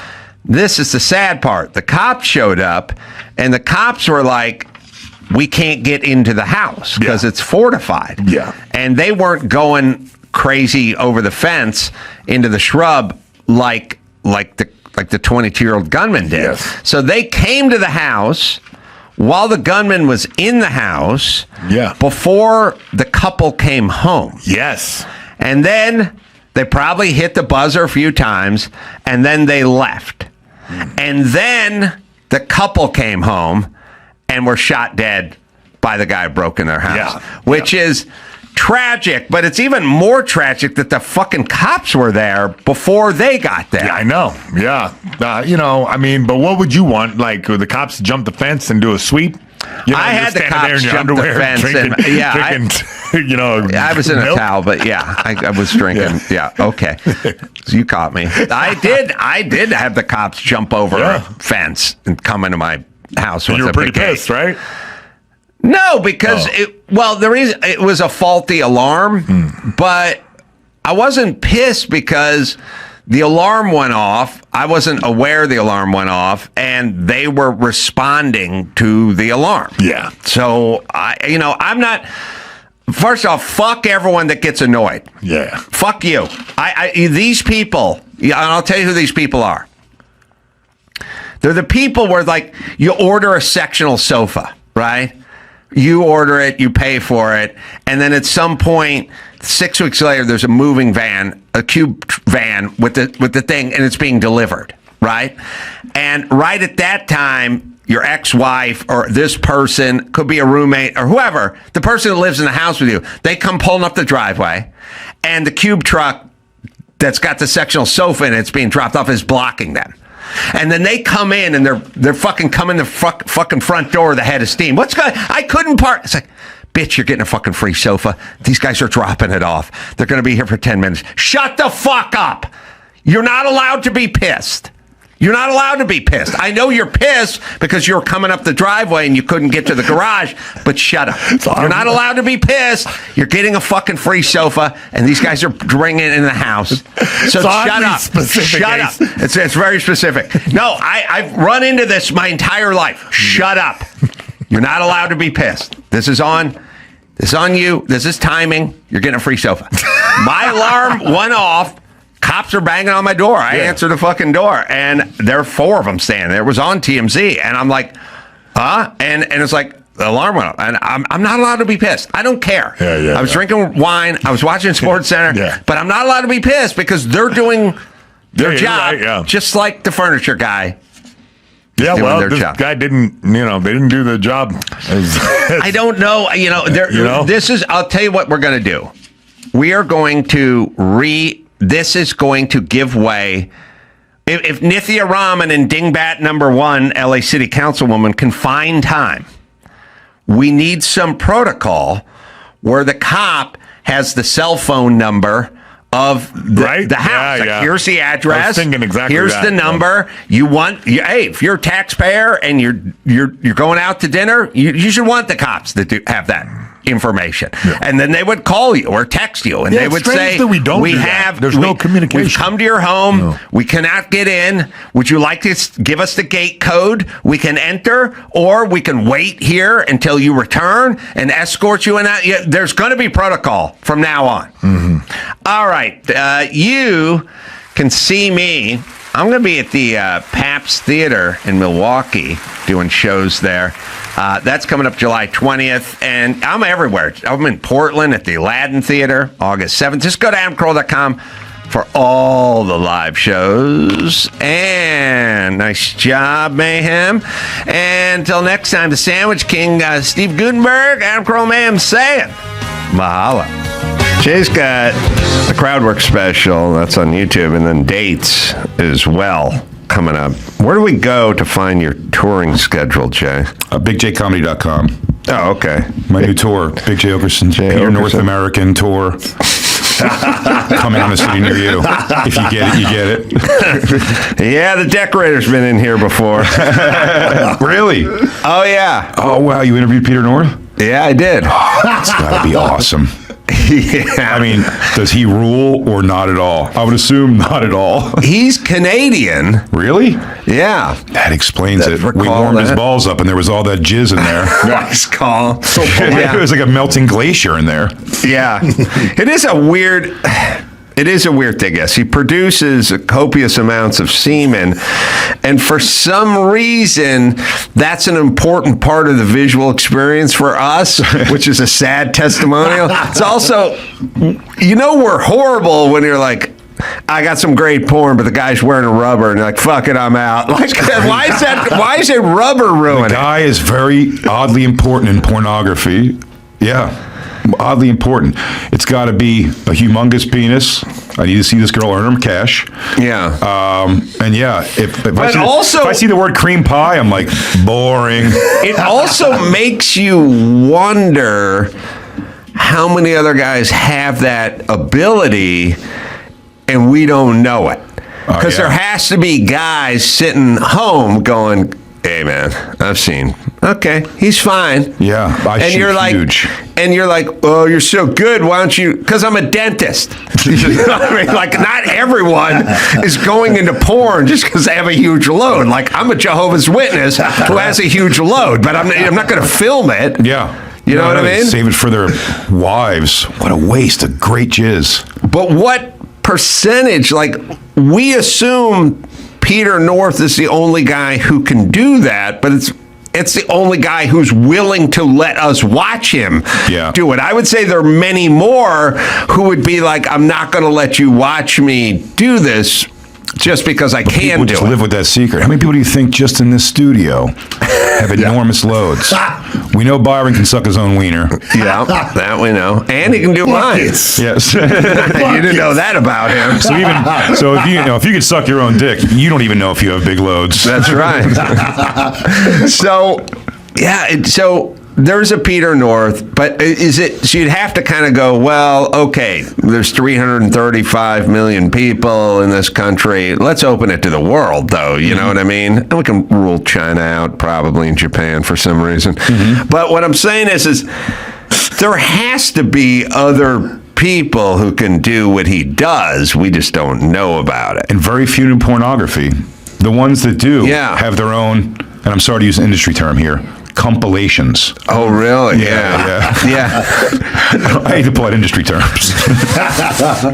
Also, I wonder, there must be some sort of sweet spot where you go, look, you don't beat off for 3 days, but don't do 2 weeks. You'll have a retrograde ejaculation or something. Like, you know what I mean? Most is celery juice. That's what Tommy Lee says his huge loads come from. And I believe Peter North says the same I saw him on Inside the Actor Center. You're right. Yeah, I do recall that episode when James Lipton asked him where his huge loads came from. Celery juice. Could it be possible? Let me tell you something. People, it's like once in a while you see some guy with great calf muscles, you know, Sure. and they go, I used to play volleyball in high school. I'm like, okay, this is not that. This is just great calves. You're 41. Yeah. You know what I mean? Like, you just have great calves. You know what I mean? Tommy Lee, you just have a load. It's not celery juice that's doing any of that stuff. Some people just produce more. Yeah. I guess. It's interesting. I've never been. In fact, anytime I've ever shot a distance that I found impressive of any kind, whoever else was involved in that with me, we do like a, look at that. Recorded it. Yeah, it's a real, like, can you believe that? No way. What? The wall? Shut up. Worst gig ever. Peter North's stepmom through those formative years. You know what I mean? Like 13 to the time he turned 19 and moved out to the States. You imagine that poor woman having to deal with the fucking socks and the comforter. Every place is a crime scene of jizz. She had to walk in his room and just slip, fucking feet go flying over her head. How much would it suck to be Peter North's child or father and not have a big dick and shoot baby loads? Oh, The first time a girl goes, like, jumps off of his dick and goes, like, hose me down. Right. And it just, like, hits her like an Indian tear. Yeah. And then you're like, I thought you were Peter North's son. Yeah. I know. I don't want your life.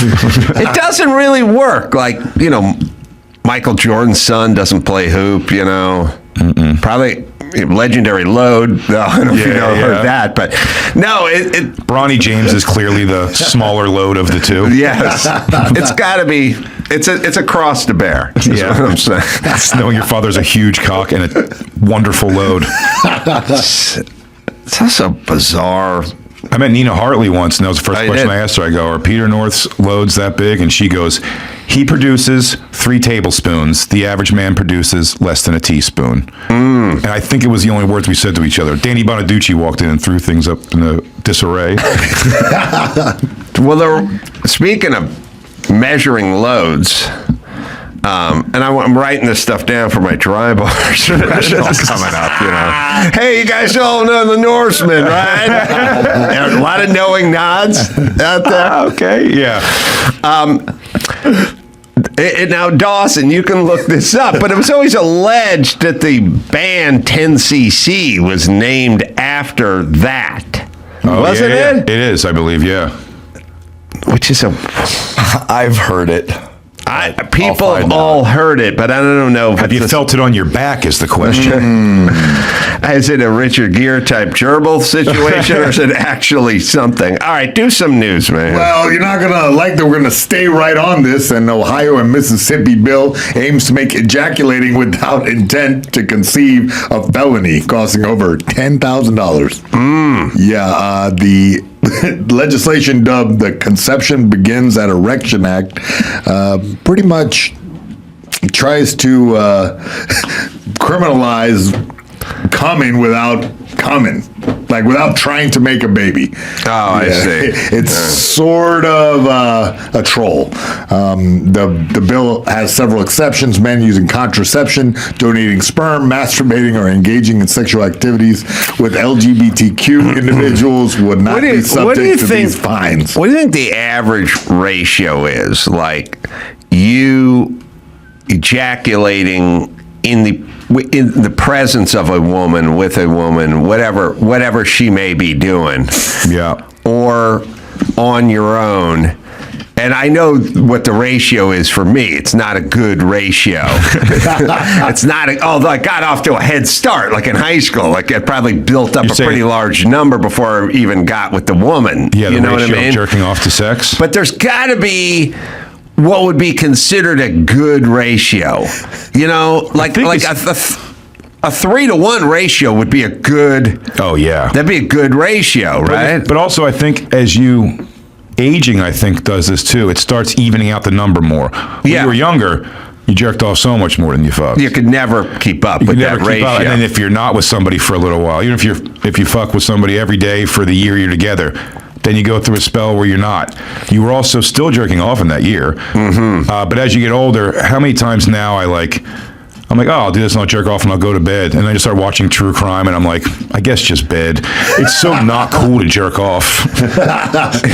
Well, especially when you're living at Dr. Drew's house. Oh, yeah. That would make me second guess it constantly. There's an extra element involved with it. But and he's going to psychoanalyze why you're doing it. It is true that you hit some sort of threshold when you toy with the idea of beating off and give up on it. Yeah. And then go to bed, which is nothing you would have done when you were 19. If you were going to do it, you were going to do it.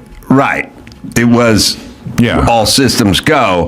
But there wasn't ever that sort of kick the can down the road kind of masturbation thing. And when you get older, you go, it's true, you get caught up on some Netflix special or something, and then it's done. My home-based masturbation is at an all-time low because it's without volume. It just takes too long. I'm perusing too much, too many open tabs. But when I'm on the road in a hotel room, you can have volume, which changes everything. And it can be much faster. But then I get on the road, and then you're just tired at night, and then you're like, I'll do it tomorrow during the day. And then the sun's coming in, and I'm like, I should do something more productive than jerk off. Yeah, my thing is like, I'll do it on the shuttle on the way to the airport, because that's downtime. Yeah, you know what I mean? That time belongs only and sometimes there's only 4 or 5 people on there.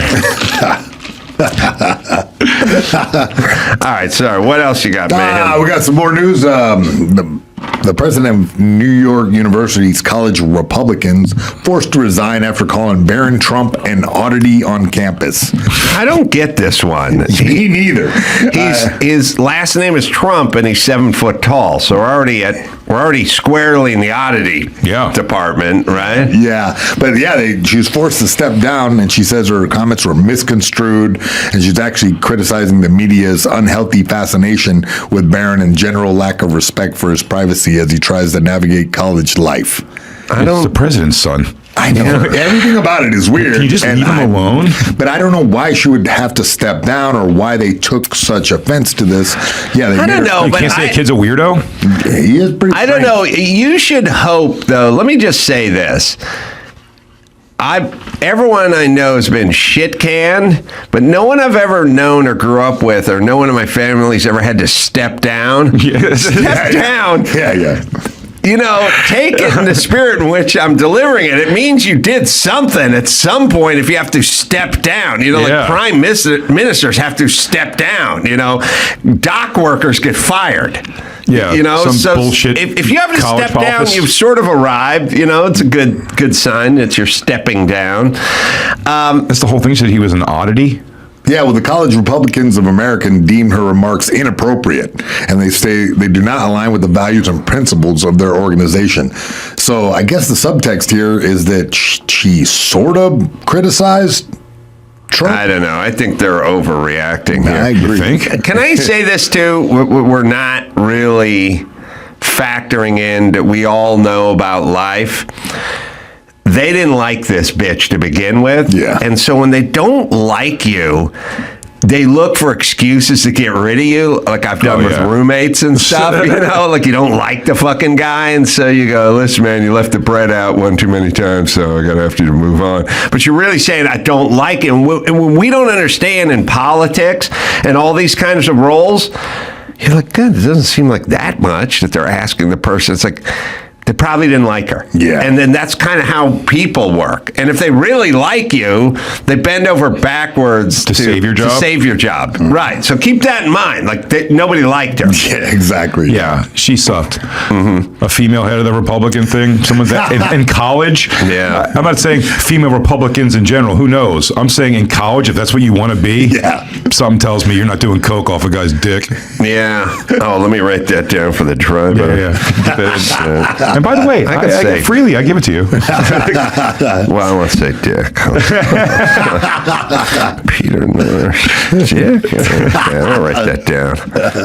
All right, moving on. Trevor Noah. Does anyone think Peter North? Peter's the name of your dick, and he's from Canada. Yeah. Like, does anyone ever like sometimes stumble on to stuff? I mean, where you go, you've heard about it for 30 years, and then at some point you wake up one day and you go, oh, that's what that means. I always took it as boner. Yeah, me too. He's pointing straight up. But he is he's from Canada. Canuck.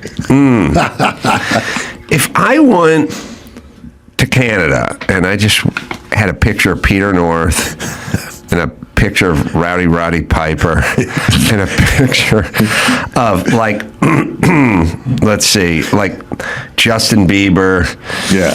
And like in your wallet, folded up. And I just showed the average Canadian. Like, where do you think we'd land on the, you know, oh yeah, I know who that guy is versus I haven't seen it. Michael J. Fox, trying to Rick Moranis, John Candy. Yeah, like, let's put together power rankings. That was all of them. I'll bet you we got all of them now. Alan Thicke. Okay, all right. I'll bet you Peter North would probably be somewhere in the middle. I don't think he'd be at the bottom. He'd be like below Mike Myers, above Wayne Gretzky. Yeah. I think for sure, though, now the rest of my life, that Canadian fact is one of those things I'll put in the back of my head and pull out a lot. Yeah. When I'm making a Canadian reference. See, I know your gods, Nickelback and Peter North. What province was?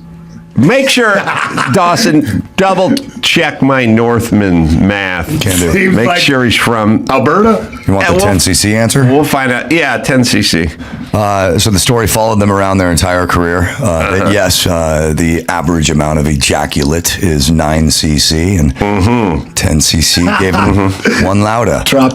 No, the guy who signed them to the record deal had a dream the night before he gave them their name that a band that he had signed had simultaneously topped the charts of the singles and the albums in America, and that band was called 10cc. He went to the band and said, "Here's your band name," and they said, "Okay."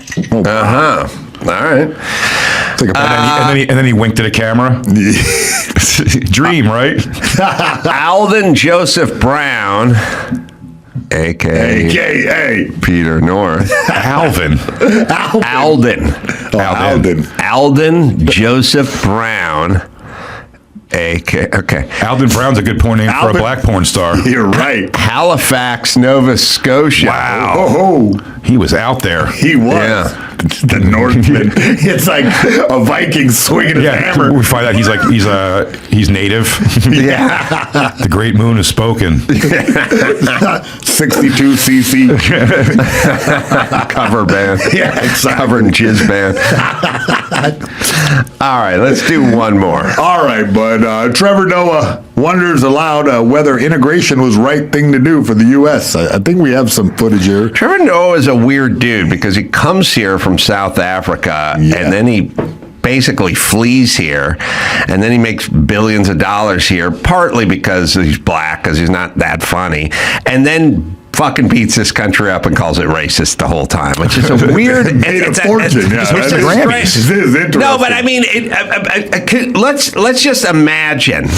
I mean, like, let's just flip the script for a second, Big J. Yeah. Let's just say you go, okay, there's some nation, there's some Caribbean nation, you know what I mean? Mm-hmm. It's like a black Caribbean nation, you know?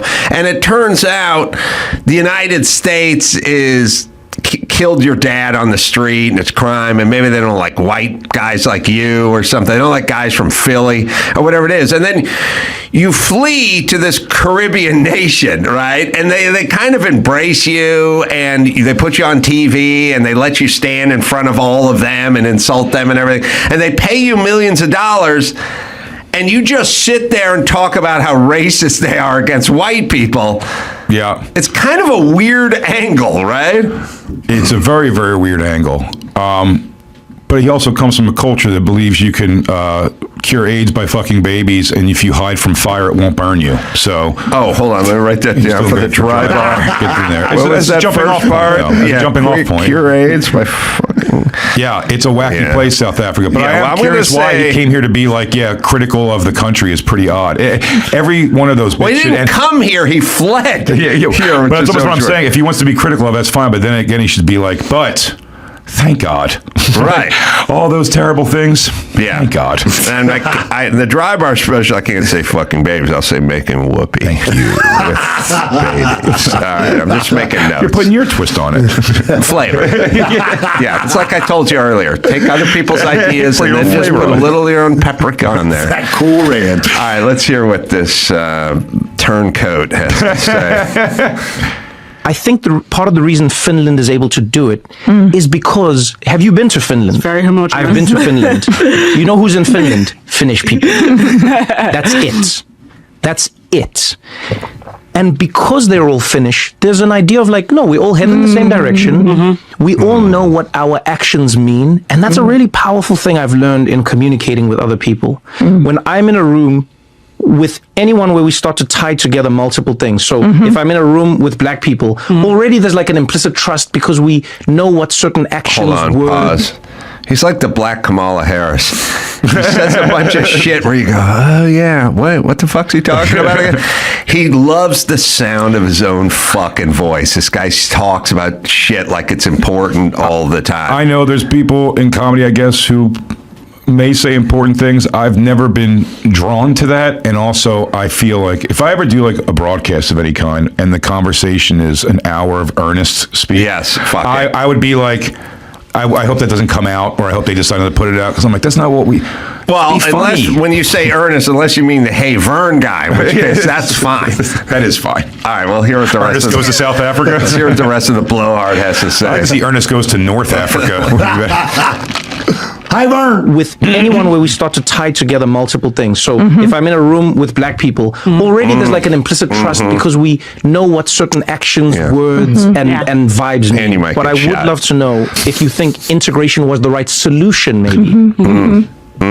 On the other side of, what America, of civil rights. Yeah. No, I don't. And I don't think it's actually that controversial if you understand that segregation and integration weren't the only options. And you're being integrated into institutions, into a culture that's a culture that feeds off of hierarchy, that feeds off of insecurity, anxiety. Why are we being integrated into that? Yeah. This dumb fuck. I don't know, man. Like, okay, you're gonna tell me we don't integrate people? This is America. It's like black people, Asian people. It's everybody. Mexicans. What the hell? I don't understand how he's saying that. This, I feel like this stuff is going bizarrely backwards. I bring this point up a lot because I think it was crazy. They did like 2 Woodstock 99 documentaries. Yeah. And one of now here's the thing. I think what doesn't get said enough in a situation, I think the 90s was a rough time. I think it was a pretty great time. Maybe I'm wrong. For race relations, a great time. I think for women, it was kind of a rough time because that's when like the culture really flipped, like that girls gone wild, like show your tits, right. Like everything they went. Right, when they tried to do that Woodstock thing, they were doing DMX doing the song My N-Words, and he's Woodstock, it's a diverse audience, but it's very white also. And when he's doing the line, he's putting the mic out to the audience, and everyone's singing along. And I was like, oh man, that always looked so much fun when they show that performance. And then the narrative of it, they're going, these white people just willy-nilly saying the word. I'm like, the black guy next to him doesn't care because they all love DMX. And they're singing DMX's words. It's like, it's been forced now that to change. Like, if you're going to change the narrative of that, it's very easy to get where we're at now. Because if you just look at that and go, look at these white people just willy-nilly happy to say the word. He goes, they're singing a song they love. Like, this isn't an issue. Stole the word, made it his prose. You know what I mean? He stole it from racism and then gave it back to everyone, and then they reneged on it once AOL came out. I came up with the greatest rapper, PNX, Peter North, X-rated porn, and he doesn't hold the mic out. He holds his hog out. PNX and my dog fight. Becomes like a Gallagher concert. All right. On that happy note, I can write that down. Drive on, we're coming for you. I think you're at about 25 minutes already. Easy, but I'm going to probably clean 3 or 4 minutes off of that. Big J, the special, the crowd work special, them, they, out as we speak, and then the second part's coming out YouTube. Live dates, you can hop on to BigJComedy.com. So very unusual for somebody that with the level of scrutiny medically that a president would have to show up with metastatic disease.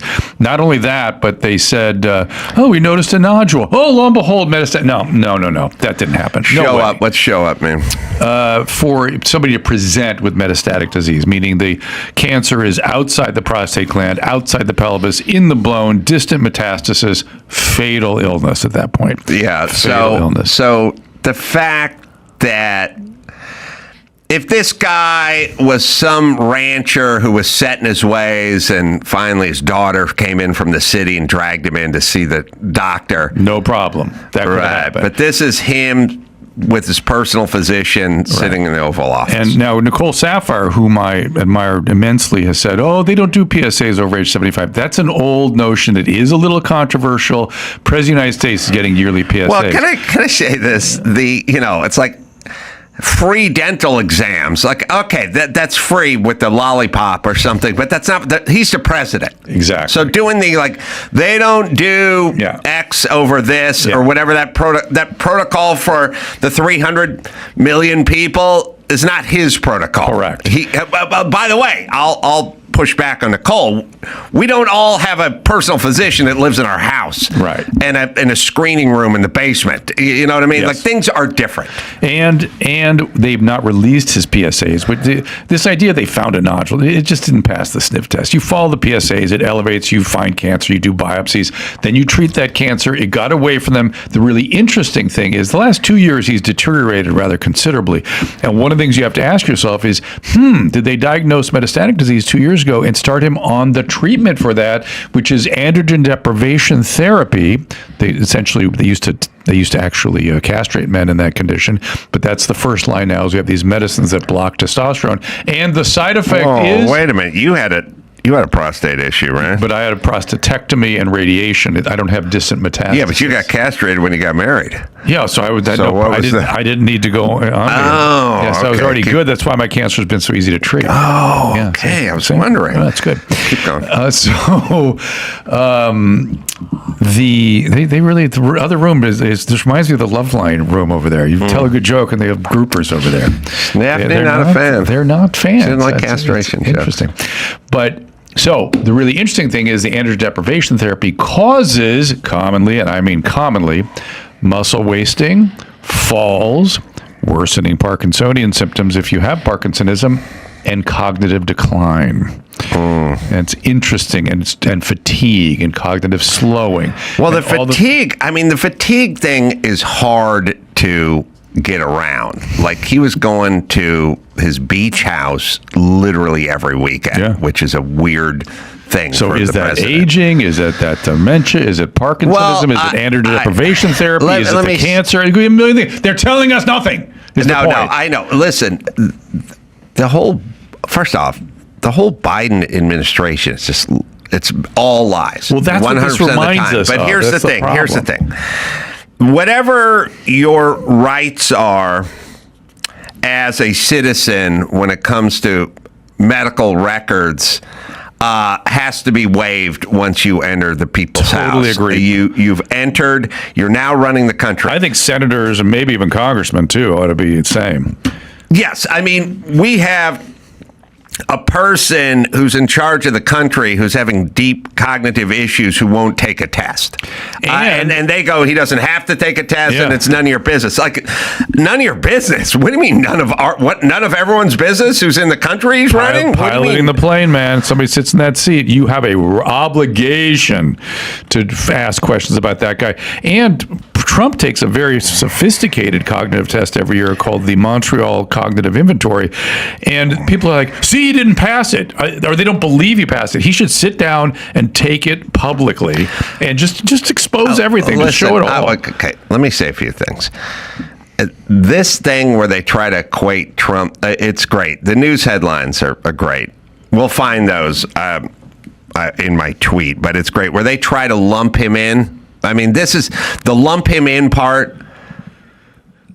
I've had it personally happen a lot, where people try to lump you in with something. It's like, don't lump. Trump talks a mile a minute all day, every day. Yes, when you talk a mile a minute, there will be, I don't even know if it's a gaffe. You for every 10,000 words you say, you mispronounce one. Correct. But if you're going to say 50,000 words a day, then you're going to mispronounce 5. Yeah. So that's baked in. Yeah. AP, verbal gaffe or sign of trouble, mixing up names like Biden and Trump. They always just add Trump. Yeah. By the way, Drew, I tell you all the time, people say, well, you got Fox on one side, you got CNN saying that. I go, it's not CNN on the other side. AP is corrupted.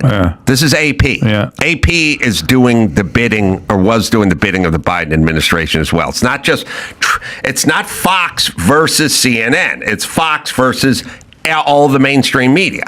But the one that was the best, the one I liked, the one I was yelling about to you over the phone was the New York Times one, because the New York Times headline was perfect, and it's all the New York Times does. It's all those intellectual elites. That's all they do, and it's why we got fucked by COVID. Read the whole thing. Memory loss requires careful diagnosis. Scientists say. Scientists. Not clinicians either, by the way. The scientists that shut your schools? Yeah. Those same scientists are the ones that made you wear masks that didn't work, or the ones that shut down playgrounds. Which scientists are we talking about? This is what the New York Times is. This is their core. This is what they do. They hide behind it. First off, use your common sense. Memory loss requires careful diagnosis, scientists say. My sister would go visit with my dad in Altadena when he was 90, and then I'd talk to her the next week. I go, how's Dad doing? She goes, ugh. He's not. Yeah. He can't remember the kid's name. That's right. He's having trouble. Yeah. Yeah. Does she have she has an 8th grade education. She's a scientist. She sat next to someone who couldn't remember a bunch of shit. We're all experts, everyone. Sit next to someone who can't remember shit, and then we will report on it. But the experts tell you that scientists say, but keep reading. This is the part I like. A federal investigator said that the President Biden had, quote, poor memory, unquote, and, quote, diminished faculties, unquote. But such a diagnosis, by the way, not a diagnosis, would require close medical assessment, experts say. Yeah, no. The guy sat in a room with the guy for 6 hours, and he couldn't answer any questions. So we do not need a closer examination expert. So he's just describing what he saw. Right. He's not giving a clinical evaluation. So what's the New York Times do here? They do what they do perfectly. Scientists say at the top, at the bottom, experts said, oh, well, I guess the scientists and experts know that the guy who's interviewing the old guy can't have any assessment. Right. Can't possibly know what's going on. Can't possibly. So, because it requires careful assessment. Right. So if you're sitting next to a guy who was shit-faced drunk at a bar stool, you couldn't make an assessment that he was inebriated, or we'd have to get an expert. An interesting pushback on this. Do you know who determines competency? Judges, not experts, not scientists. Right. They determine it. All right. So what's your... What is the upshot? So he has terminal illness. He may have been androgen deprivation. If he wasn't, he is now, and that'll be interesting to see how that goes. There are some fancier treatments to be done. I have prostate cancer myself, and I had, as you said, I've had all those treatments done. Things are good with me, but the fact that his got away from them like this is the whole thing is odd. We don't know about what's causing his Parkinsonism. We don't know about the cognitive. There's so many questions that we have a right to know answers to. That it's just kind of disgusting. And to your point, it's all been a lie, and it's time for that. They've lied about everything, starting with COVID. All right, you can clear the screen, people. By the way, people always go, there have been other presidential cover-ups. Yes, and they're all disgusting. They're all disgusting. What happened to JFK? Disgusting. What happened to Woodrow Wilson? Disgusting. Should never happen, and should never happen again. I'm equal opportunity with presidential cover-ups. I'm all about it. Fuck those guys.